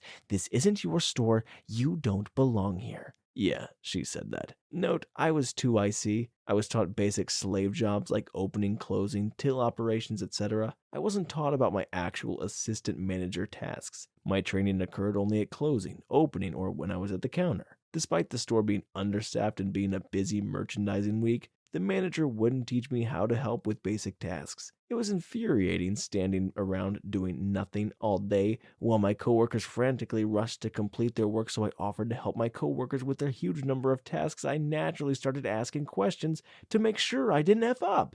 See, training myself because the manager was useless. I wasn't trying to take over anything. What are you talking about? Are you actually telling me off for trying to learn? For trying to help? Oh my gosh, are you insane? God forbid one of us actually tries to do their job. You didn't want to learn. You were trying to take over the store. It's not your store. You don't know anything. I just burst into hysterical laughter at this comment. For context, this manager was a sour, bitter, 50-plus-year-old woman. She was nasty to me from the start and regularly bickered about, perfectly nice, customers in front of her other customers. She was terrible at her job, training was a joke, her interpersonal skills were crap. The store hadn't made Target for weeks. She also undermined her younger coworkers, anyone mid-20s and younger, saying they're lazy or useless. I worked with them. I thought they were hardworking and friendly. I am 22, I'm decently likable, and I get along with all my coworkers. I'm really good with customers, and I've got 4 years of management of experience under my belt. My store's always made Target, so suck it, Sharon. I think she was intimidated by me. No matter what I did or how hard I tried to be friendly with her, she seemed to think I was trying to start some coup. She didn't like working with a younger person who she couldn't bully or undermine. She wanted to be above everyone else. Her. You should have tried talking to the regional manager instead of quitting like an idiot. She might have let you have Sundays off. Sharon, that's your job. I came to you first and I told you I didn't want to resign. That was your moment to shine, but no, your first instinct was to insult me and dismiss me for trying to resign for perfectly good reasons. Maybe if you tried to pretend you were good at your job and actually offered that first instead of packing a hissy fit at me, I might not still be resigning. You brought this on yourself. Besides, I don't want to be here anyway after realizing that this is how you treat people you don't like. You're an awful manager and you should be fired. Her walking away, saying something insulting. Me fueled by rage and adrenaline, not thinking about the words streaming out of my mouth in my fury. Yeah, you'd better walk away. Her saying something insulting under her breath on the other side of the room after I thought the fight had ended. Me sick of her whiny mumbling. Does the regional manager know you female dog about customers at the counter, Sharon? Should I tell her? The argument sparked up again, and I was just so sick of it that I stomped out and went home. I wrote a letter of resignation and emailed it to the regional manager, along with a huge list of everything that happened since I started working at that store. I included our entire fight, including my own crappy behavior. After all, I didn't expect to be employed there anytime in the future. No reason to lie. She called me a week later and asked if I wanted a job in a different branch with a manager I'd met and liked. I was gobsmacked. I got to scream and yell at a horrible manager, faced no repercussions. She's the one in trouble with the regional, and I got a better job out of it? On top of all that, my partner and I got back together and things are going strong. We've talked over our issues and now we're working extra hard on the relationship. I've never been happier. Suck my butt cheek, Sharon.